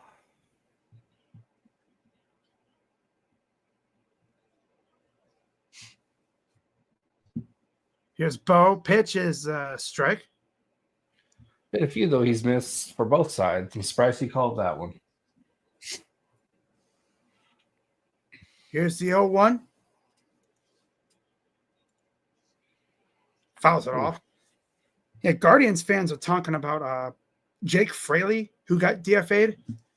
If the Guardians claimed Jake Fraley and then DFA'd Nolan Jones because he has no options left, I would be the happiest Guardians fan on this platform. Here's the 0-2. Blooper to third. And there's out number 3. I mean, I'm not saying I hate Nolan Jones. It's just he just isn't good. And he's a detriment to the team. Right. And I'd hate to say this too, but Carlos Santana, I mean, he barely plays really anymore, especially with CJ Kafis here now. I think you might have to send Carlos Santana to pasture and pretty much say, okay, Los, you gave us a good 3/4 of a season. I mean, your glove is still good, but your bat stinks. I mean, it's literally nothing. It's withered away. It's not as good as it once was, and sucks because he's been so good for us, but he's 39 years old. I mean, come on. Yeah. You only play so long, and it's pretty clear his best days are behind him. And yeah, we definitely have some options to replace him at first base now with Kyle and CJ. What the heck? Sorry about that. They got a freaking commercial for Pop-Tarts. These two Pop-Tart dudes be like jumping off a bungee thing and they slam into a big old thing of ice cream. Advertising a Pop-Tart s'mores or something. It's like, what the heck? A Pop-Tart sandwich with ice cream. It's like, oh. Sounds pretty good. Do that with a couple of chocolate chip Pop-Tarts. Oh, now we're talking. Some vanilla ice cream, like chocolate, or like a s'mores Pop-Tart. Bro. Yeah. All right. This is usually my inning, but I'm going to use the bathroom and take the medicine, and I'll be right back. What's Santana's contract situation, real quick? Santana's only on a 1 year. He's on a 1 year deal, so he's done after this year anyway. Oh, okay. Yeah. All right, so they're showing the Defy wire cam. That's pretty cool. I know the Mariners have had that for a while. First pitch to Marte is a ball. Gavin's at 83 pitches. So like I told JB Taylor before, both Williams and Gallen are in the same spot in terms of pitches. 1-0. Crushed it to right, but foul. God, depth perception makes it always look like it's going into the freaking like dugout. But in reality, it goes into the right field seats. Every time it does that. Gotta love depth perception. Here's the 1-1 to Marte. Pitch. Outside.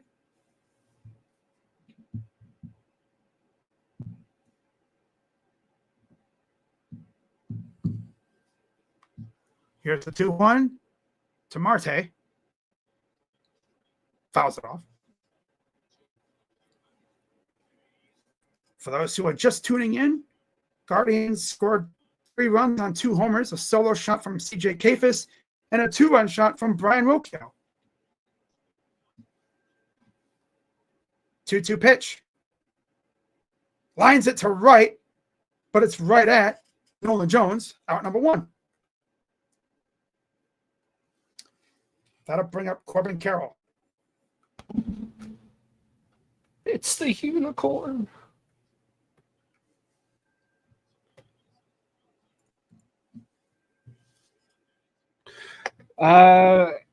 Asia, from the sound of it, there's some communication bad reporting.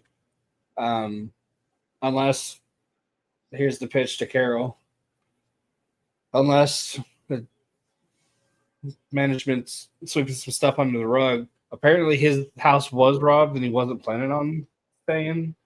So who the hell knows? Let's just let the dust settle, like Perdomo was saying after yesterday's game. Here's 0-2 fouls off. So it sounds like no. Run value since 2023, Carroll 30, De La Cruz 22, Witt Jr. 19. Jose's got 9. He's in 25th. That's his run value. Carroll this year broke his own record for triples in a season. I believe it's 15 now, 16. They're showing a base for some reason. They're just zooming in on a base. It's like, okay, that's a nice base. Yeah, it's big. 1 ball, strikes. Here's the pitch. Carroll. It's very big. Very big. Very, very big. Oh. Very big. Very white base. It's a big base. It's a fabulous base. It's my base. We own it. Oh, that was right off the pinky. Right off the pinky toe. That hurts. He's going to need a break after that one. He's yeah. Yeah, right off the very end of the foot. That's a stinger. Oh, yeah. They regroup after that. Trainer's out, and I imagine Lavelle will give him the eye test, which He always looks his guy right in the eyes when he asks him and listens, hey, you good to go. So if we get there, it is. He's looking right in his eyes. That's one thing Lavelle does with all of his players. Even if they aren't looking at him, maybe they're looking at their foot or something else. He's looking right at him. So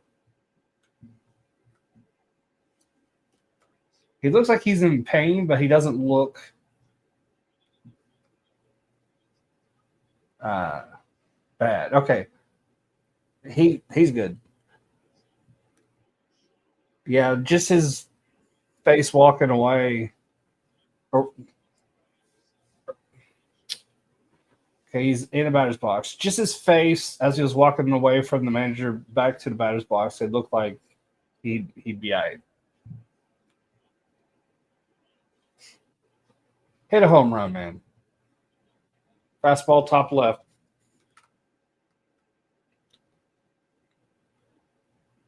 I almost got distracted from that pitch. All I saw was just a butt on the steps. I was like, huh?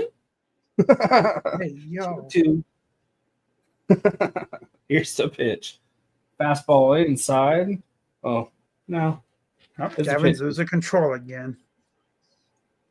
Well, he's at almost 95 pitches, so I don't expect him to be out there too much longer. And Carroll out in front of that one. Oh! Booted by Rocchio.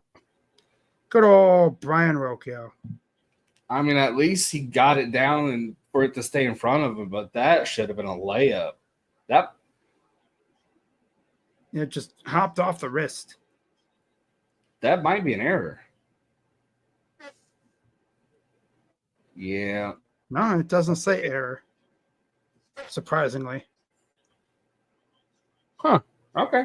Why can't we have a second baseman that can actually just make a clean play? We did, but we traded him because he makes too much and he wasn't very good. Wasn't justifying the contract.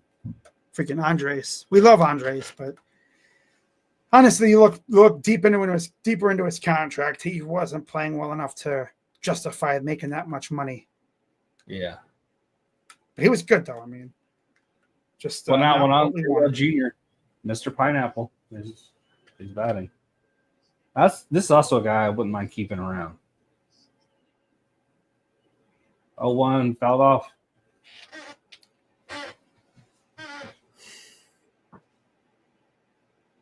This just might honestly be Gavin's last hitter. He's at almost 100 pitches.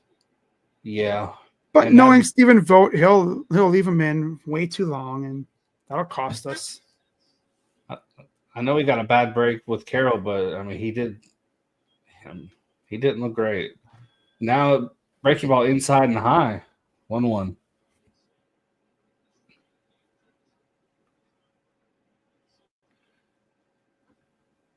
Okay, come on now. Carroll leading off at first. Gurriel demolishes this line drive missile, but foul. From the angle, it looks like he didn't miss much, but I bet he missed by a good 80 feet. 1-2. Throw him that pitch again. Throw it again. 1-2. And a little nugget up the infield right side. Carroll's going to take third. So what should be 2 outs is instead 1 out, runners on the corner situation. Yeah, that's probably it for Gavin. Yep, that's going to be it for Gavin. It'll be the left-hander, Eric Zabrowski, coming in. Now, this is when I thought that things would start to pick up for the Diamondbacks once we got Gavin out of the game. But it's also a 1 out, two runners on situation, so which we suck at. So Gavin exits 5 1/3, 4 hits, 1 walk, 5 Ks. Not too shabby. 3.24 ERA. Of course, the runners on base are his. So God forbid Eric gives up a base hit and 2 or so score. Those runs will go against him. Good news for your Guardians, though. This will be Pavin Smith batting, and he's only seen the plate since coming back from injury twice, and this will be his second time. So got to look at first. He put a good swing on his at bat the first time. The second time, I don't know. We don't know what happened yet, but it is his second attempt off the IL, so he'll probably hit into a double play.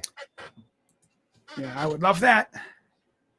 By the way, of course, on the shirt, Wild Thing, of course. I love it. Yeah, I can't show the bottom half of the shirt because it's got him, doing something that probably wouldn't be so approved on YouTube. Although when I stood up to replug in my microphone, you guys probably saw a glimpse of what exactly Buddy's doing on the shirt. But yeah, yeah, good old Wild Thing. I rewatched that not that long ago. That movie flies. It's so quick. Funny too. So there's Gavin looking on in the dugout, looking all sweaty. Obviously, no wind or anything. And here's the left-hander, Eric Zabrowski, trying to keep this game as is. Facing Locklear. Oh, we got a pinch hitter. Oh my gosh, Lovello used his brain. This game's important. 13 pitches from Zabrowski on the 14th and 9 on the 12th. And that's all that we've seen from Zabrowski. First pitch swing and Locklear. Strike one. Oh, I love that. I just love it. Sorry, Smith, but we need the runs here. You're just too rusty right now. I love it. 0-1, 1 out, 2-1. On Locklear. Did he go? They appealed the first. They say he did. 0-2. I'd like to see the side angle on that. I don't know. Oh, yeah. Yeah. There could have been 2 mounds there. Or two bases there. You put it, yeah. 0-2. Here's the pitch. Struck him now. There you go, Eric. I'll take a strikeout from Locklear, who, as expected, being young guy, is a little bit up and down. Tremendous at first, but bullpen ERA, Guardians, lowest in the majors, 2.99, just ahead of the Astros, Red Sox, Padres, and the Giants. Ilmar Vargas, called up today with Pavin Smith, is going to be batting. But yeah, I'd take a strikeout from Locklear than a rusty bump into a double play from Smith. But Vargas, that was a surprise call up. But I'll take it. 286, 1 home run in 10 games, 4 RBIs. Former D-back and a former D-back and a former 2 outs, runners on the corner. Padres only had 1 hit. Damn. Come on, guys. Let's at least get 1.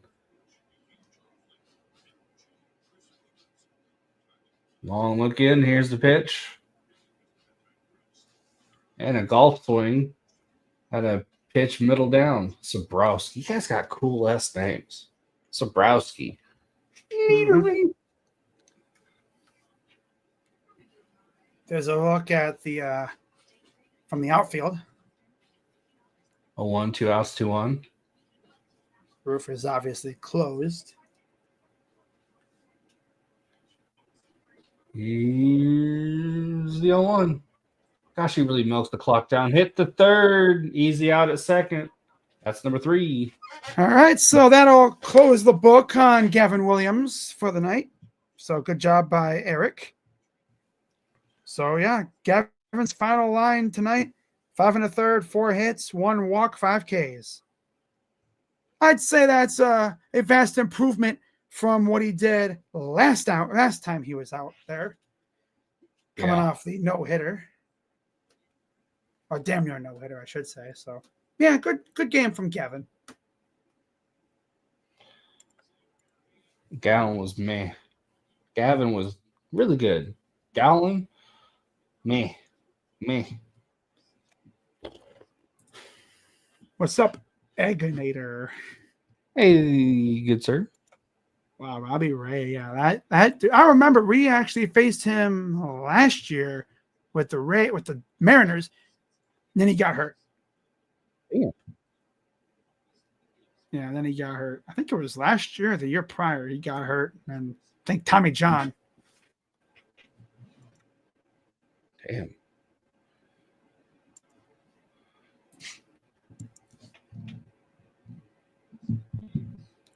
Three nothing Guardians.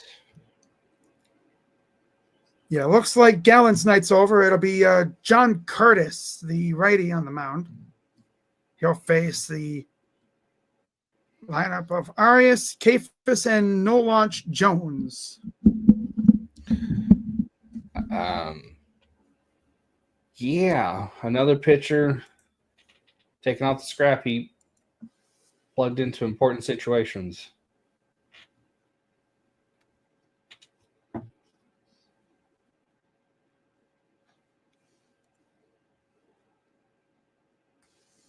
Oh yeah. So there's a look at the a Chase Field, all the ads on the outfield wall and stuff, the scoreboard and everything, the Coors Light strike zone, of course, the famous pool out in right field. Here's the first pitch to Arias. Low outside from Curtis. Arias 0 for 2. Here's the 1-0. 15 games, 2-0 record, grounder to second. Fielded, throw, got him. Yep, top 7. 2-0 record, 4.19 ERA, 19 in the third innings, 3 walks, 10 Ks, 253 opponent average for John Curtis. Why does it say TP? I was going to say, what the heck's TP? I have no idea. Hey, yo. Here's CJ Kafis, who is 2 for 2. Tyler Locklear takes over at first base. Kafis had the first run of the night on a homer and then a base hit last time up. Here's the L1. TP for outside. my butthole. I don't know why. Toilet paper. That's funny. TP for my butthole. This game is crappy. Toilet paper. Oh, don't give me no ideas. I'll have all sorts of banners.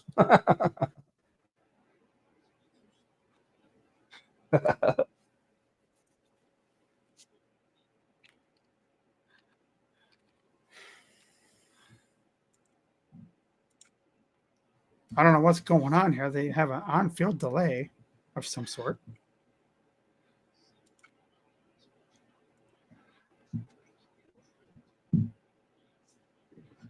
Curtis looking like a Temu Justin 1-1 to Verlander. Kafis. Fouls it off.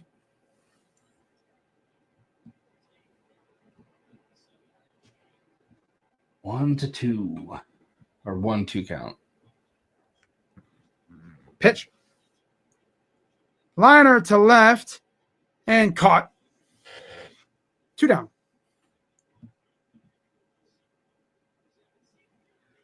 Okay, so Naomi said that she is 7 weeks pregnant.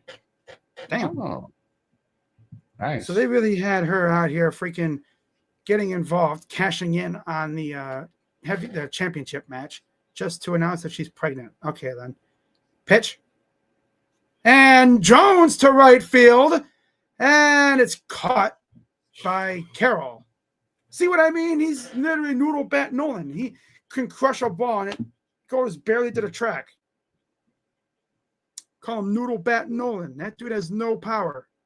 Limp noodle. He's got a pool noodle for a bat. Pisses me off. Oh, well. Oh, look. There's a pizza in my cup. There's a pizza in my cup. Oh, wait. That's not a pizza. That's a waffle. That's a waffle. Find the secret waffle. That's the next Skyrim. Find the waffle. The heck? How did you end up with that? Is the cup green or something? Huh? Is the cup green or something? It's yeah. That might be Yeah. why. It's waffle face. The funniest part is when I have a Mountain Dew bottle and I'm doing a stream, of course, got a green screen. So it looks like I'm drinking something invisible. I even joked around saying one of these days, just to troll people, I'll get a green morph suit and I'll just sit here. And all you see is nothing. Just hear my voice. You should do like a like a green bowl and like find like some greenish cereal or something. And like tape or like get a green spoon or something. Just be like eating like or like that'd be funny. That'd be funny. It's like I'm not crazy. I'm actually eating food. No. I promise I'm actually eating. I'm not crazy. I mean, I know I'm crazy dog, but I'm not crazy like that. I promise I'm not mentally insane. Don't mind me. I'm just dosing out my medicine. Don't mind me just dosing. One day I will sit in that famous pool.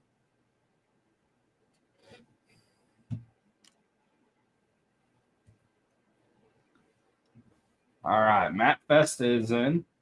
Oh, God. Matt Festa. 4.99 ERA, 39 innings pitched. Alexander takes first pitch of ball in and high.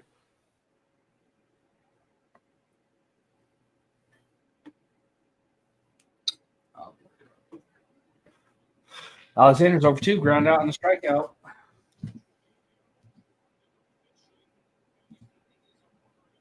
Duke can hit. Pitch. Bottom of the 7th. Nice.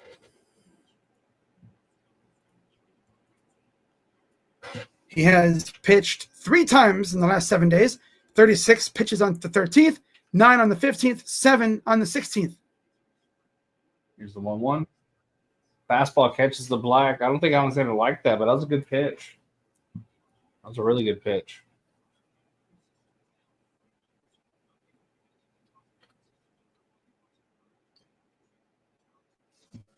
Here's the 1-2. Oh, good pitch. Good trap pitch, but he didn't bite. He did not bite.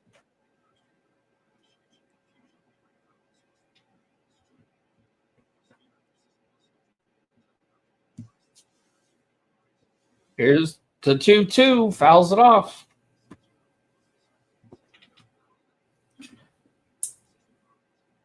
Thomas on deck. Last time he nearly got decapitated on deck.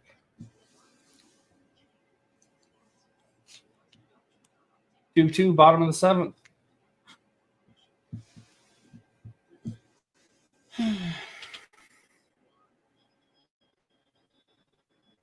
Long time to throw here. Lays off the high heat. Full count.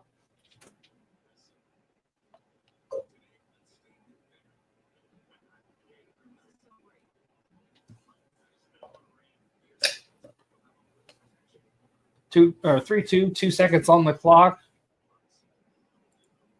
And we're going to have a meeting at the mound here.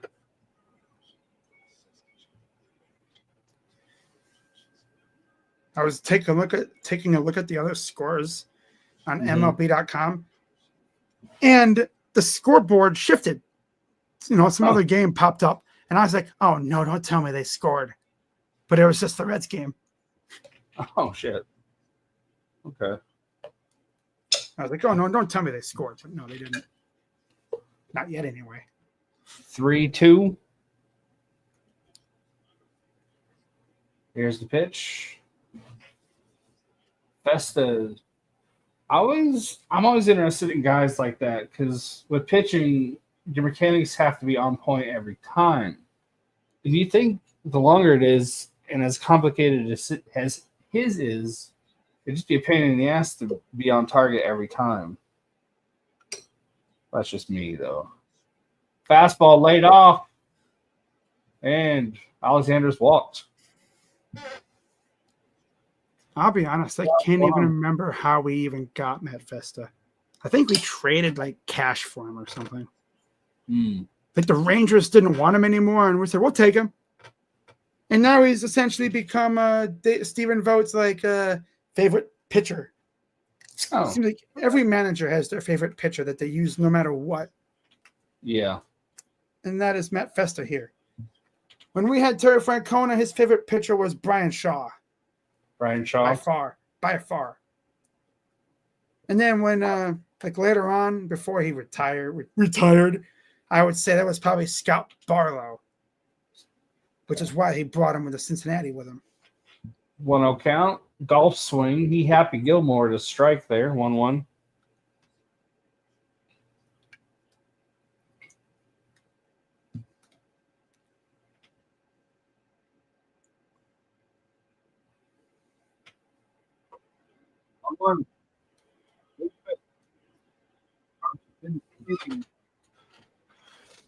Every time I look up, the freaking Angels get base runners, but they can never freaking score.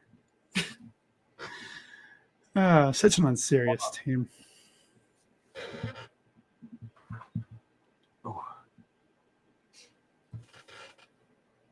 Thomas is over 2 tonight. Here's the pitch. And right into a double play. No, he beats it out. Gotta love it. The Guardians and turning double plays is one of the biggest rivalries in sports.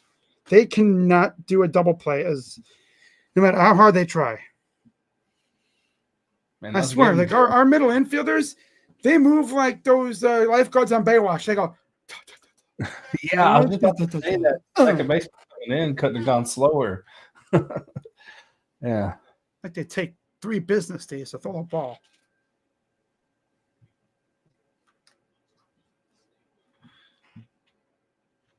James McCann 1 for 2 single in the 5th.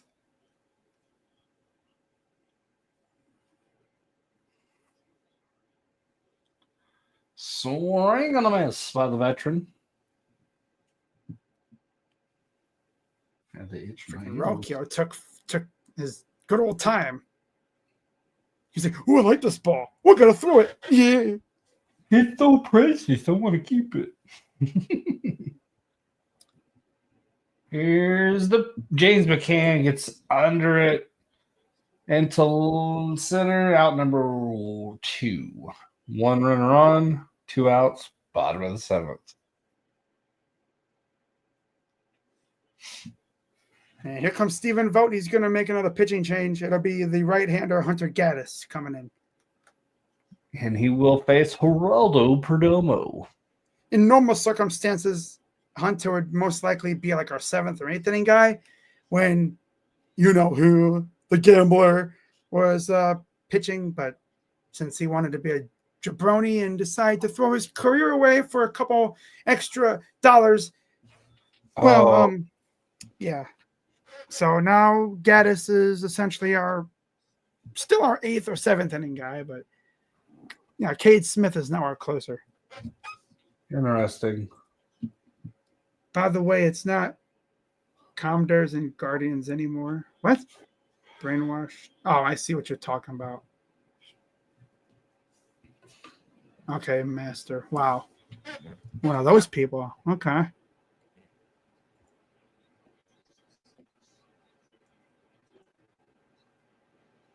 I'm in the comments. Yeah, we're not changing our name back. That's no. Yeah. That being the handle name, you know. Welcome to the TED Talk, Professor Master. No.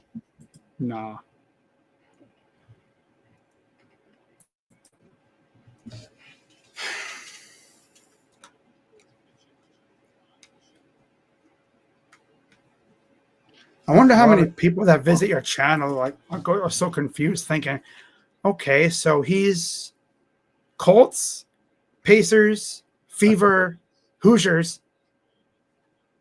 D-backs. Yeah. What? We don't have a baseball team here, so what? Yeah, you people know. they'd realize real quick. It's like, oh yeah, no baseball team. Duh. Yeah. But then they'd be like, oh, couldn't you just be the fan of the, because they have the Indianapolis Indians, I think it is. I think that's the Pirates minor league team. But then he'd be like, you could just be the Pirates. It's like, no, JB Taylor's not going to root for the Pirates because they stink. Honestly, back in the day, I just listened or watched whatever was on until the Diamondbacks came along, and I was like, "Hey, I'll flip a coin and see which team I can root for." Because I like if I'm going to, because I don't know, it just feels different when you have your own team, and it's like, oh, two new teams, yeah, sure, why the hell not? Come on, Hunter Geddes. See a lot of Cardinals hats around here, though. Yeah. Cardinals and Cubs. Although my grandpa Arnold on my mom's side, he was a Reds fan. He went to Reds games for years and years and years and years. Grounder to first, and that's the end of the inning.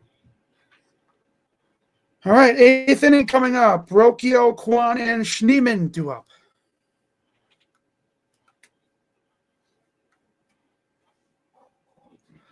That was a wasted inning. Quick inning. Curtis did your guy came in and did a great job, and now we have to have Curtis come in and try and match it and see if we can't spark something a little late.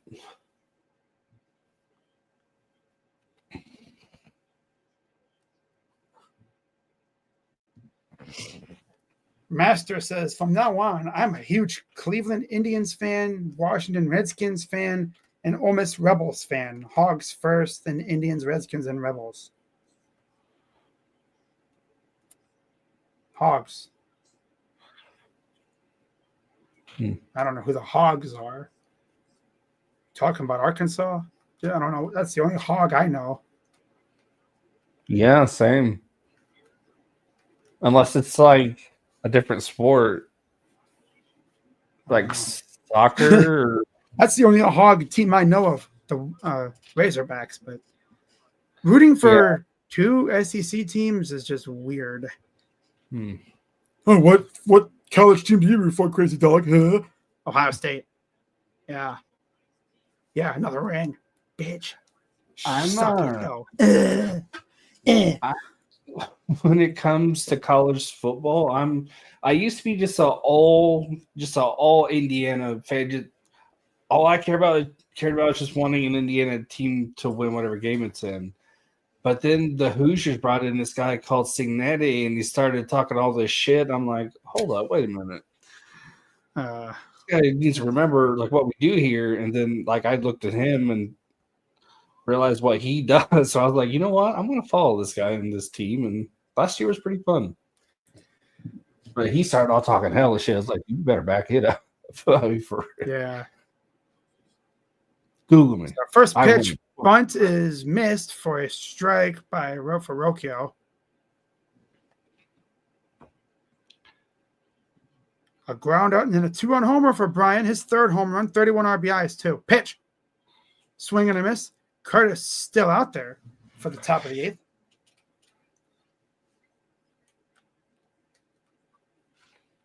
Here's the 0-2 pitch. Fouls it off.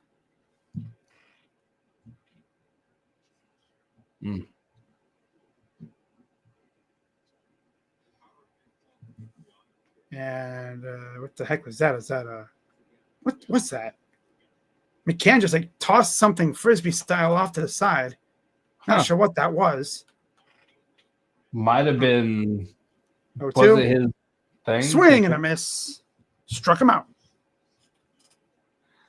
Hey Wilson. Now that the dust is settling a little bit, the fire's gone down. It's rational minds have prevailed a little bit more. It's seeming like It was all a bit overblown, and that will be okay. But I do think he needs to check himself, though, because he still does have an ego. Here's Quan 1-0 count. Pitch is a strike. Quan 1 for 3. Got the leadoff hit at the first inning, and then nothing since for him. 1-1. Bloops it into left. Dude, Steven, stop going to left field, dude. Gotta push the ball, man.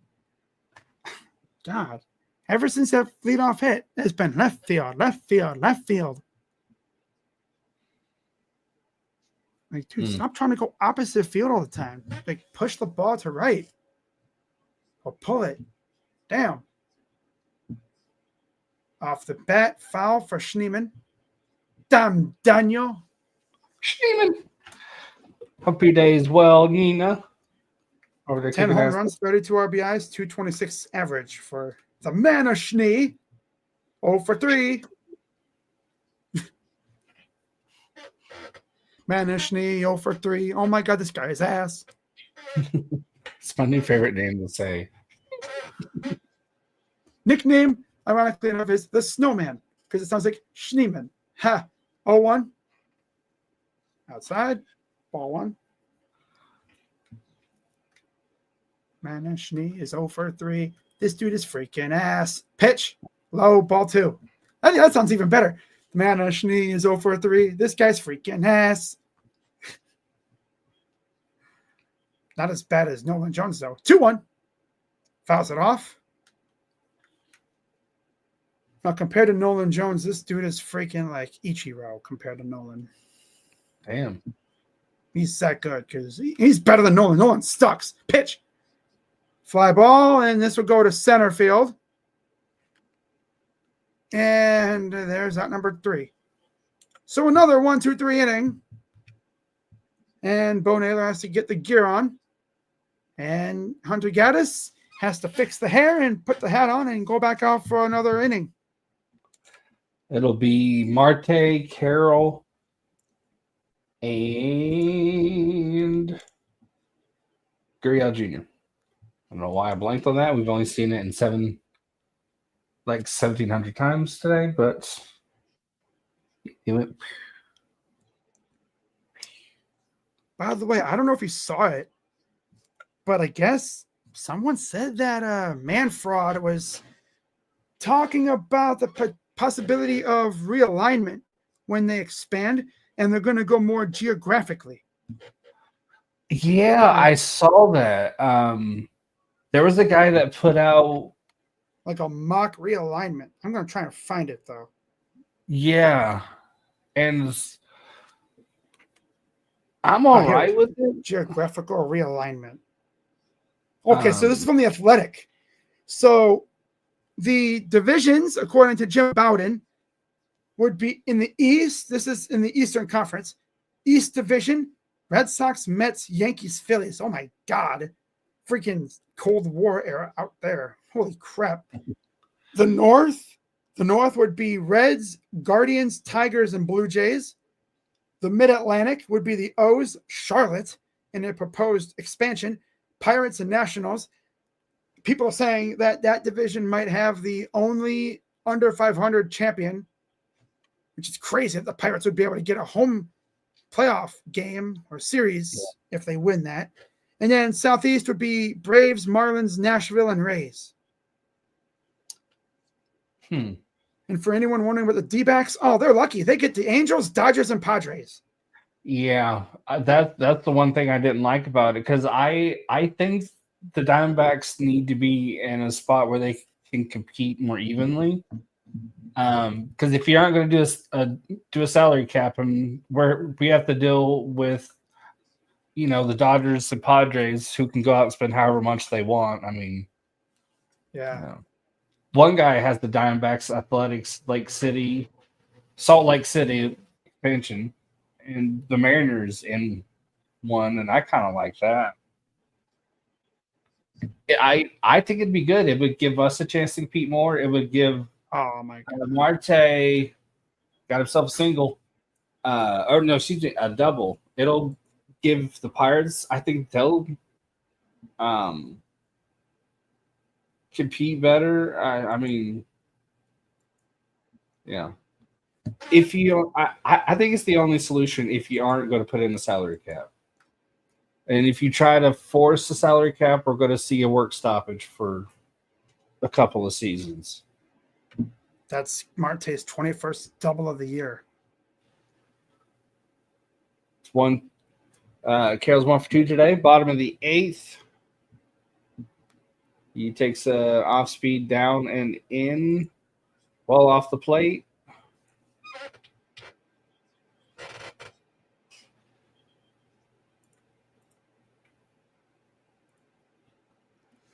Do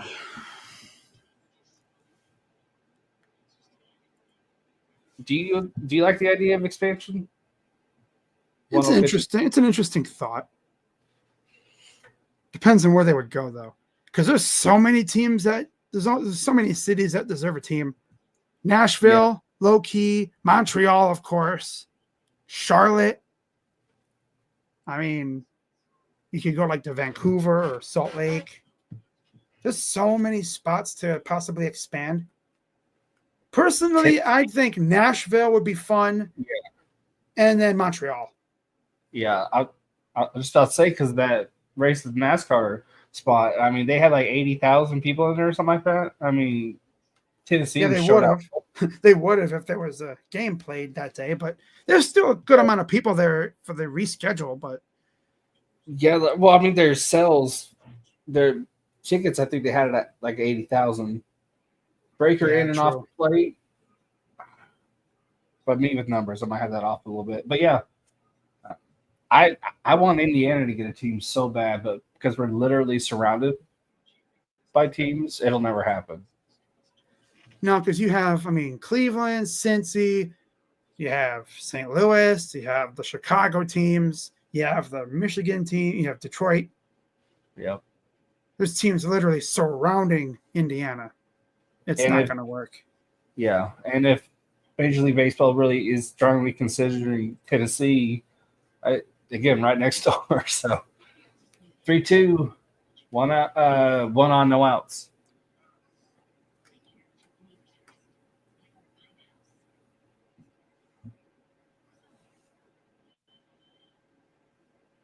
And he bit on a breaking ball well in and off. Talk about nasty. He was swinging at that before it ever broke, and then he said, that just looks terrible. No, he swung right as it broke, but it was nowhere close. Yeah. The ball looked closer than it appeared. So Corbin Carroll had his rearview mirror on. Gurriel. Oh, that was a pretty swing. I was hoping to keep going, man. That was beautiful, but it's a fly out. 2 outs. Marte's going to take third.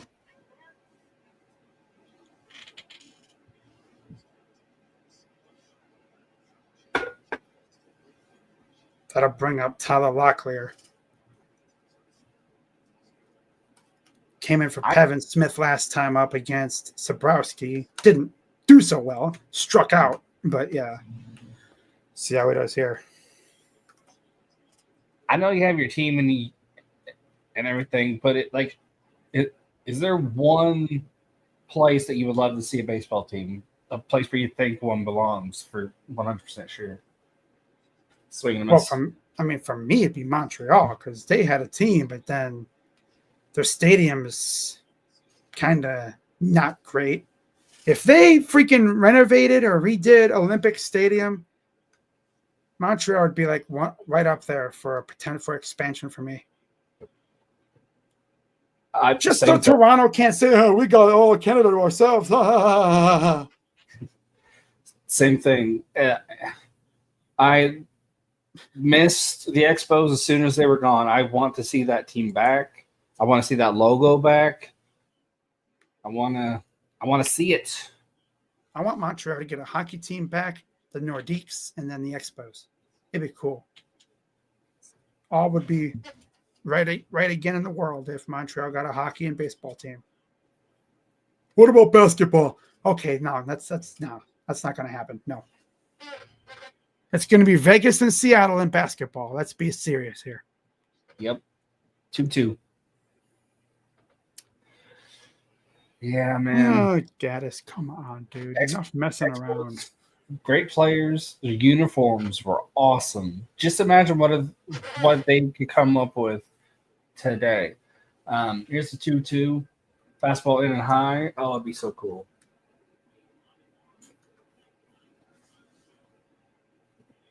For basketball, though, it's got to be Nashville.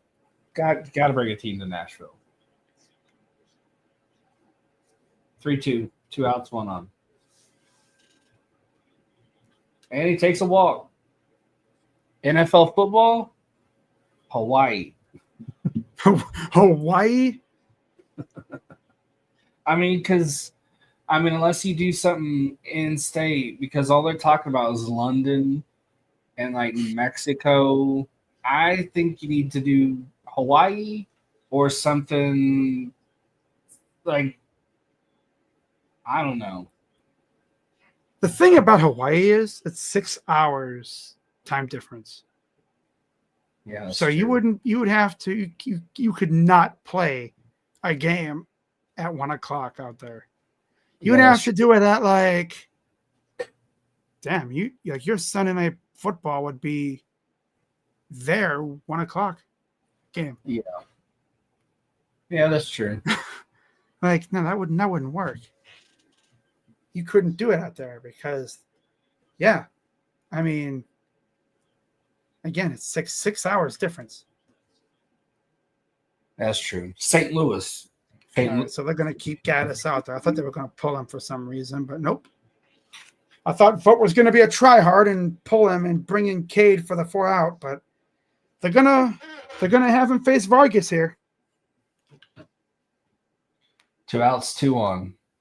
Luckily, there's 2 outs, so just get this final out, and then we can get into the 9th. This is Vargas' second AB since coming off 15-day IL, so man, you guys are getting all the luck.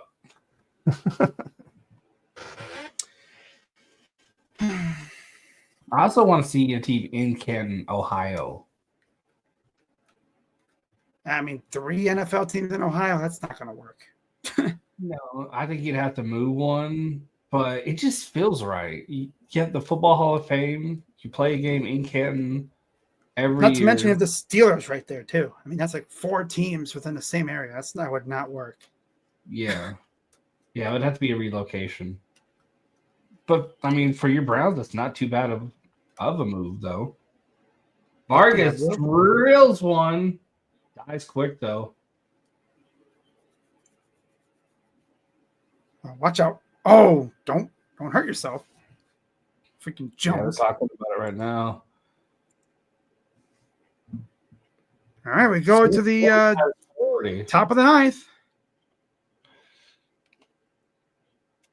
Man, I thought maybe we'd be able to take advantage of your bullpen, but nope. The only part of our bullpen that you really could take advantage of is like the middle relievers. Festa and Junis. Those guys. Once we get to like the 6th, 7th inning and you see Sabrowski and Gaddis, it's like, Gaddis isn't like unhittable. He's very hittable. But yeah, like Sabrowski has been a demon this year, and Tim Herron just came back too. He's been solid. So it looks like there will be a lefty on the mound for the Diamondbacks. It'll be Kyle Backus. Backus into pitch against the 3-4-5 hitters. So Ramirez, Manzardo, and Naylor. Okay. I actually don't mind him. One thing about that, Mr. Master, is that if the NFL is only thinking about the gamblers, then they would want them in that cluster of entertainment, Yeah. the primetime games, because you want the gamblers as hyped up and ready to go. So you want to put them in that cluster. You want to get them, bet on as much as the other ones. You don't want it to be hours later or hours before or whatever, and have it be their own little group of gamblers. You want to get as many in there as possible. Yep.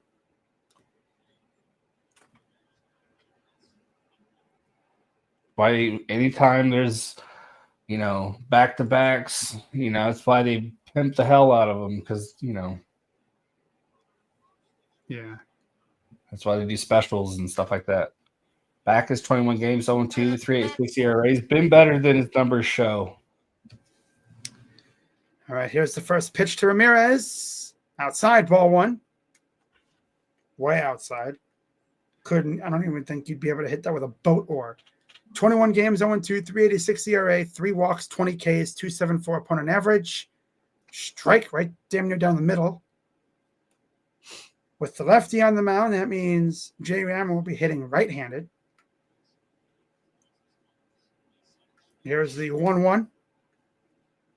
Same spot, strike 2. Just admiring each pitch, not even trying to get something off it. 1-2 to Ramirez from Backus. Inside, 2-2.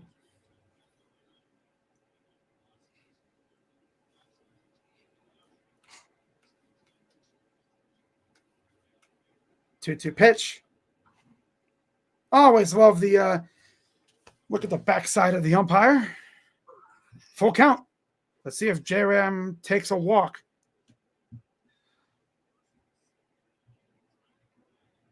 Payoff pitch. Chopper. Slower, and he's out. Of course he wouldn't take the walk, but then again, the pitch was kind of in his strike zone, so wouldn't have done him any good to stare at it. Nope. So there's one down here in the top 9. Here's David Fry pinch hitting for Manzardo, of course. Can't resist. 19 hits, 13 of those drove in a run for David.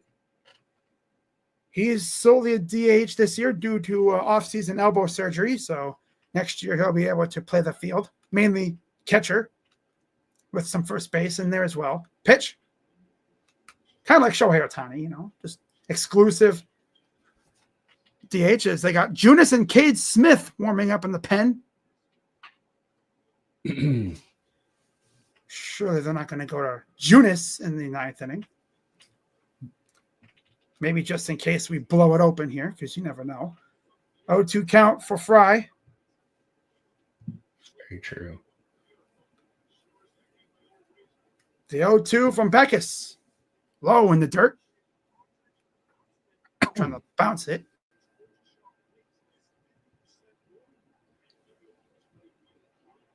One, two, one out. Come on. Here's the 1-2 to Fry. Pitch. Outside, 2-2.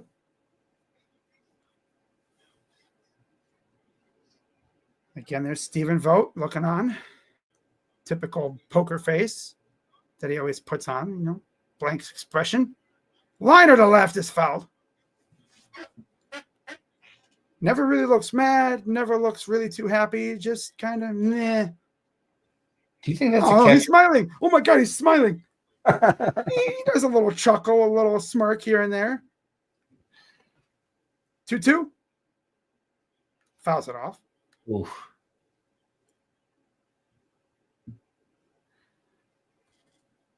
Isn't there a store in Arizona called Fry's?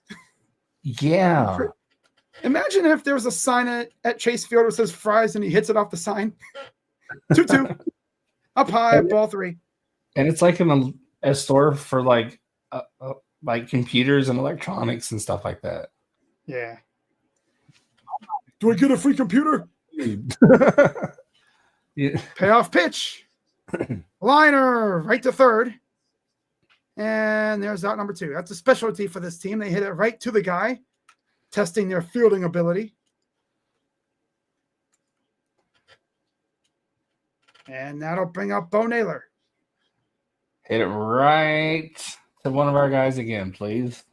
We've been walked off on back-to-back games. I want to do it this time. 182 average, 11 homers, 28 RBIs for the catcher. Pitch. Swing and a miss. The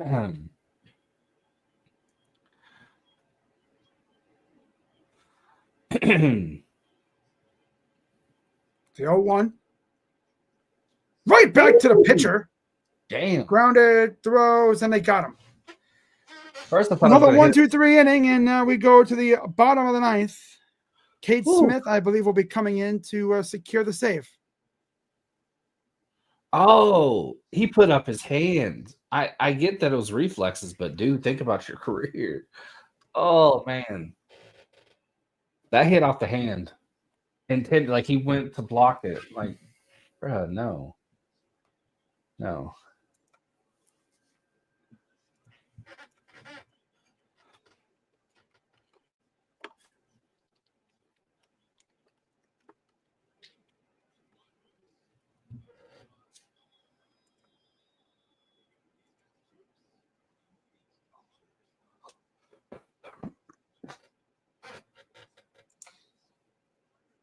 We're in commercial. Hunter Gaddy's come back out there. Blaze Alexander will lead it off. He's been a really, really good hitter, but not tonight. Not tonight. So it'll be Alexander, Thomas, and McCann. It's a pretty good 1-2. McCann has his moments. When he first signed with us, he was hitting everything. He was like a man reborn, but he's settled down now. And great, great catcher to have. It'll be Cade Smith coming in here. Fry will stay in as the designated hitter. Okay. Which obviously DH doesn't have to play the field, which makes sense. Wouldn't be the brightest idea to have a guy who can't throw the ball play the field. Yeah.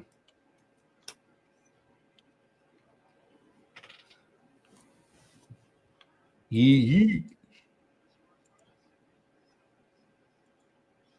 All righty. Come on, let's get to the action. Showing highlights from Gavin Williams' start today. He was phenomenal, especially after what he did last outing, which wasn't so good. For me, they showed Backus putting up his hand and taking that ball right in the palm. Yeah, they're showing the defensive plays of the game, sponsored by Progressive. First pitch to Alexander is high and away, or high and in, excuse me.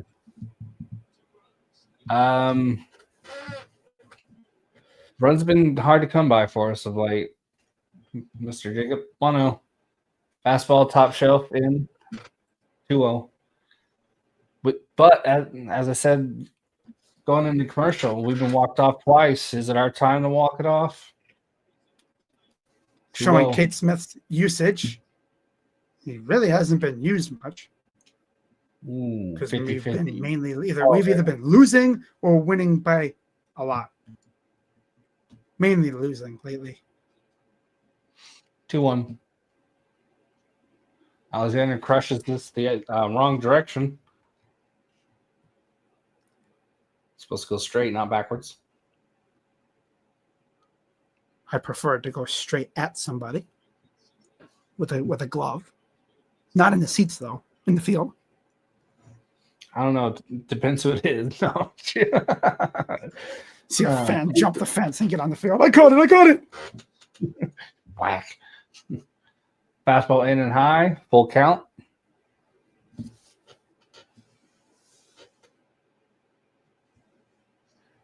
Three, 2. Bottom of the ninth. Here's the pitch. Lays off. Lead off walk for Cade, of course. Got to troll a little bit. Got to do a tribute to Emmanuel Classe. Got to troll. Batter's on his way in. We got a guy on. No outs. Thomas has struck out twice and hit into a fielder's choice.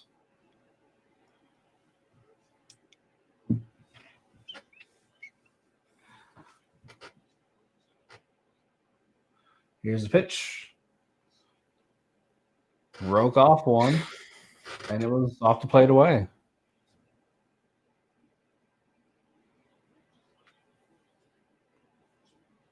Appreciate you, Mr. Master, and check out Krazy Dawg. He's live every day, far more Not every day. consistently than I am. Mostly every day. Every day. He's live 17 hours a day, every day. He has a gambling. No, I'm just kidding. He has lots of streams: baseball, football, basketball. I think you do hockey too, don't you? I mean, once every little while, I'll do a hockey game. 1-1 fouled off. He's a really good streamer. I'm still getting back into it. Wild's Way, I got into habits. I got diamond art, collecting cards, writing. I got into the habit of just kind of fucking around. So, yeah, I'm slowly getting back into it. But Krazy Dawg, definitely. A little dribble, dribbly hit, foul. Little skibbity hit. Pitching tomorrow is Eduardo Rodriguez, but after that, against Tanner Bybee. Oh, joy. Yep. I am not streaming that game. You will not catch me streaming that game tomorrow. He struck him out. 1 out, 1 on. But yeah, went upstairs on that one. Damn. Already gotten the first handful of games set up, ready to go. So this stream is going to pick up. But if you want model consistency, the Sports Fury, Krazy Dawg, Valhalla Sports. Once upon a time, Rocha had his own channel, and he was pretty consistent. Yep. Yeah. But then, of course, you could say he kind of merged with Sports Fury. Yep. Josh, Sean, and Roach over there doing their thing. This link should still work. If not, I can. It's Krazy Dawg Sports. I'll go over and link his channel real quick. I'll also put in the other guys too. Because if you want consistency, if you want guys who are the best of what they do, definitely got to check Krazy Dawg out. And yeah, like he was saying, Rocha pretty damn good himself, merged with the Sports Fury. Now they're all kicking ass, taking names over there. Valhalla Sports, he does baseball and NASCAR predominantly, from what I understand. And then once football season, he has the Vikings. Oh, fly ball, right field, and he missed the diving Jones. Runner scores, and that's going to be a triple for Perdomo. Bases clearing triple for Perdomo. Yes, sir. JB Taylor was mid-plug, and freaking Nolan, dumbass Jones. Oh, I'm going to dive on it. Missed it. I don't think he was going to catch it. It looked like he timed it right. It dove right underneath his freaking glove. Oh, yeah, he just missed it. If there's any Guardian fan that'd be like, because earlier I said, the Reds DFA'd Jake Fraley. Jake Fraley makes that play. Oh, Jake Fraley's kind of old. I'd rather have Jake Fraley than that loser. Anybody would be better than this freaking loser, Nolan Jones.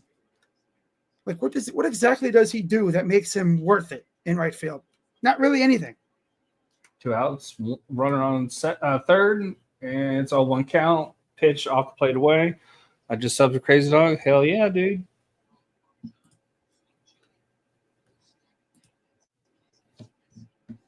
One count, 2 outs, runner on third. Swing and a miss.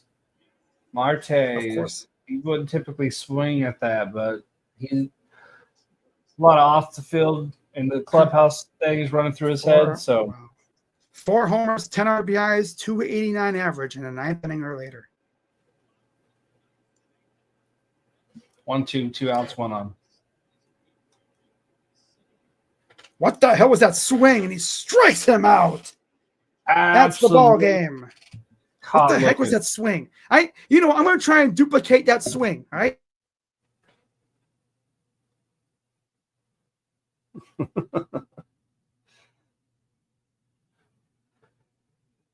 GG's, Jacob.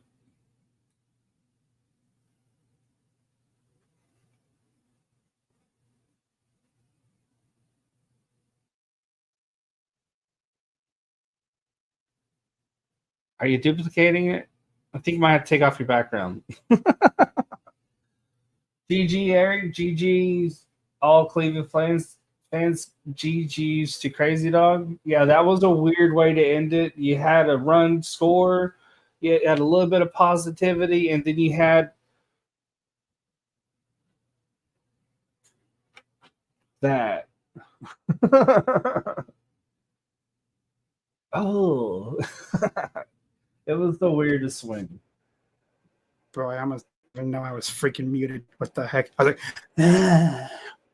But no, he was like, Yeah, it was super weird. It's like he wanted to watch it in first and then swing. I mean, that might work in Little League, maybe. It's all good, Master. We get the people out there are like that. I can't speak to how Krazy feels about it, but for me, I don't necessarily see it as brainwash, as you put it. Sometimes realizations come a little too late, and maybe sometimes people do collapse to pressure. I don't know. Nothing's ever so black and white. yeah. But anyways, Gavin Williams with the win. He's 8-4, 3.24 ERA. Gallen takes the loss. He's 9-13 with a 5.28 ERA, and Cade Smith got his 7th save with a 2.73 ERA. Oh, there it is. I was waiting for it. Oh God, excuse me. Whew. Sheesh. Victory belches. Haha. First one was like it was stuck there. You just had to get it out real quick. And the second one was like, no, this is the real burp. Oh yeah. It was like a 6. Hell yeah. Well, GG's Krazy Dawg. Damn it. I think is this the first time the Guardians have won in a stream of ours, or did we win one last year or last time? I literally cannot remember. Like on your channel. Obviously, I think because last time we played in Arizona when I was on your channel, we lost. I'm pretty sure. So yeah. I think overall, I think the Diamondbacks have the edge, but not by much. But like, yeah, I can't remember for 100%. Giants up 4-3, bottom 9 over the Padres. 4-3. I wonder if they're doing the game on MLB Network here. Mr. Master. Oh, they do have it. Iglesias against Rodriguez. Let's do a little bonus coverage here. Full count. Okay, I don't need Fubo anymore. Swing and a miss. Oh, they fouled it off. 1 out. This is Jose Iglesias. Oh my gosh. Well, the Guardians win. And finally on my channel, they win. And a blooper into left. Base hit for Iglesias. By the way, I put final score. You got it. Bottom 9. Oh, final score is 3-1. Yeah, you got to change the score and everything. People are going to think, what happened? They're like, what happened? I can't watch. Come on. Final score. Oh, damn, we lost. Damn it. I start throwing things. Yeah. Here's a pitch, and Fermin showed bunt. The ball 1. It's 4-3 Giants. Fermin 0 for 3, 2 Ks and a flyout. Okay, I switched over bottom of the 9th here. Pitch. Swing and a miss. 96 right in the middle of the coverage. Bonus coverage. Yeah. 4-3 tight game. Padres, of course, loaded up in the trade deadline. Pitch. Outside 2-1. Hey, Jake. Good to see you too, man. Jacob, I do that at least 3 times a day. Good thing. It's our controller. Whew. Good thing it's okay. All right, here's the 2-1 coming to Fermin from Randy Rodriguez. Pops it up. Everyone's going to converge. Oh, Devers. Rocha just damn near had a heart attack. Oh, God. Oh, He should just be DH. I don't think he damn, has the Devers, don't scare me like that. Shit. You know how Rocha would probably be like, almost threw my glasses. Oh, if he would have dropped that. jalapeno and cheddar brats. Oh, Jay. That sounds good, man. Sounds good. 2 outs, 1 runner on. 2 down, 1 on, and it'll be O'Hearn. Another acquisition from the Padres. Yeah, the Padres were pretty active at the deadline, as Preller usually is. Of course, me and JB Taylor were live for the deadline.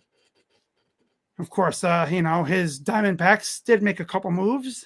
I mean, they got rid of Merrill Kelly and talked about it earlier in the stream. They were pretty active. The big one, though, was Suarez. He got traded the night before. I think if we'd a few days after Naylor did, too. If we'd moved him a week before, I think we would have got twice as much. But I'm still happy with what we got. 13 and 16 versus head-to-head. We're 0-3 last year. Oh, shit, Jake. Oh, fuck. Wow. That's tough. Ooh, check 2-1-0, Hearn, the 8-hitter.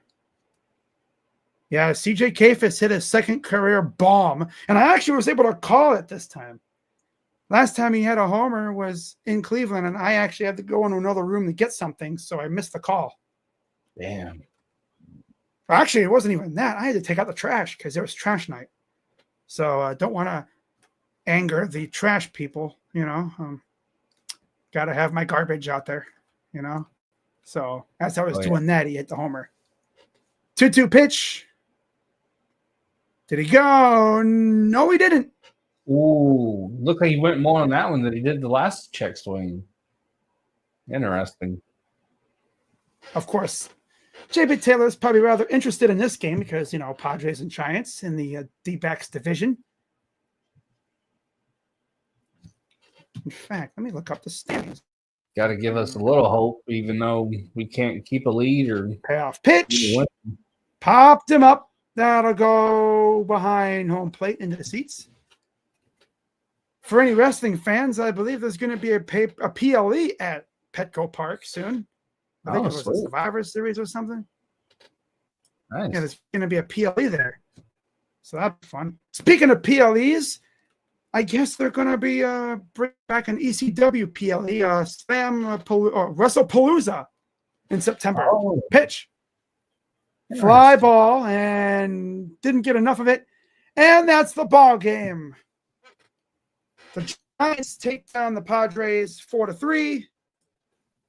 And with that, they are actually still ahead of the D-backs. D-backs are 60 and 66. San Fran will now be 61 and 64. Padres are 69, nice, and 56.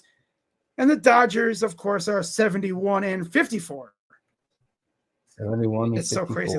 The Dodgers are 30 and 30 on the road. Billions can't get you in.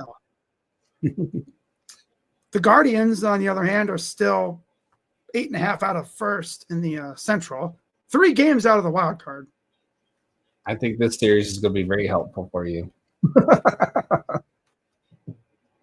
It does, Jake. It 100% smacks. Although I got to say, strawberry milk's pretty damn close for me. Pretty damn close. Don't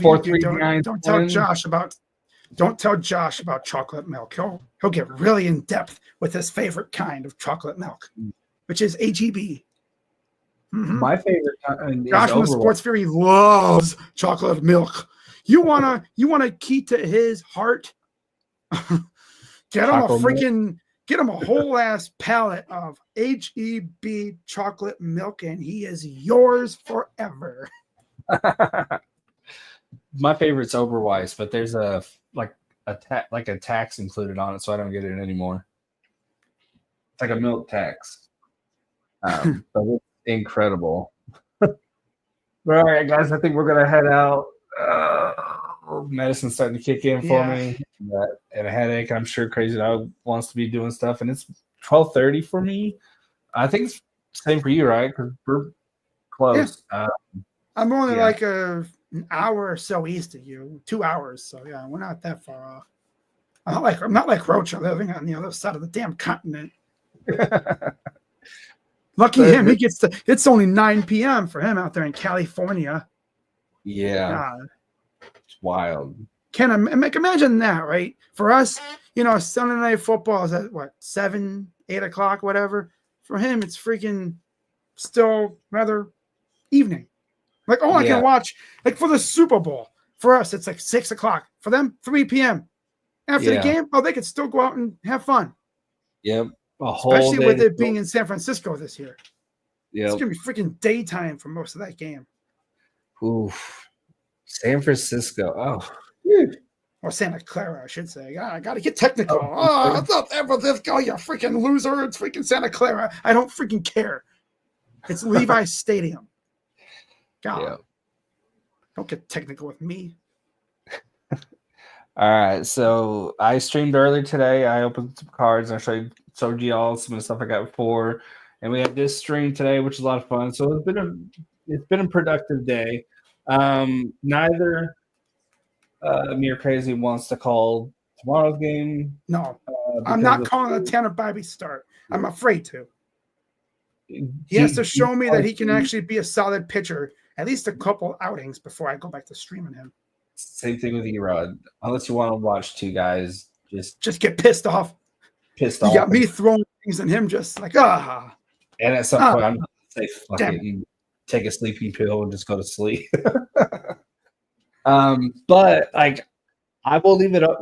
Like once the game 3 is revealed and it's a guy you're excited about, Krazy. If you want to collaborate for that, not putting you on the spot because it's always fun. It's like to do like someone's first game. Oh yeah, on your own channel. So like, but there's a possibility for that, guys. And then after that is football, and of course, baseball. And then I'll do the occasional early Diamondbacks game because I can't be doing a super ton of these later ones. But I did have a lot of fun, Krazy Dawg, and I'm going to rob Pizza Hut tomorrow. I don't know why. It might be your background. I don't know. I don't even know what pizza brand this even is. I think this is like Papa John's or something. I'm not exactly sure. I just want to know. I remember what pizza they freaking got for the freaking celebration. Oh, so that's a game, right? Yeah, this was after we, I think, clinched the Central, like 2023. Okay. I think it was. It's just for some reason. Because Josh Naylor is behind this picture posing with a pizza. Oh, okay. For some reason, for the longest time, I thought it was denim, and I was like, "Why is there so much denim surrounded by pizza?" No, this is all. Damn it! This is right there. That's baseball pants right there. Oh, okay. Yeah, that's baseball pants. I had a split screen, and so it's look like I have Tourette's. Sorry to anybody who has any, with Tourette's. It just looks like I'm jazz hands. Yeah. Have you ever been on a bus with someone like that, like sitting right next to them? Well, Tourette's, I think that's actually where they just randomly go, they start blurting out stuff. Damn it. It's penis. Different. Oh shit! All right. I'm gonna get us out of here before I say something gets canceled. I get very unhinged at night. I mean, I actually would call when I would do my other streams like late night. I'd always call it like Krazy Dawg After Dark because you never know what I'm gonna say. Even my game streams are Krazy Dawg After Dark because I don't know what I say. I lose my freaking mind after a certain time. All right, later. Especially when I start getting tired.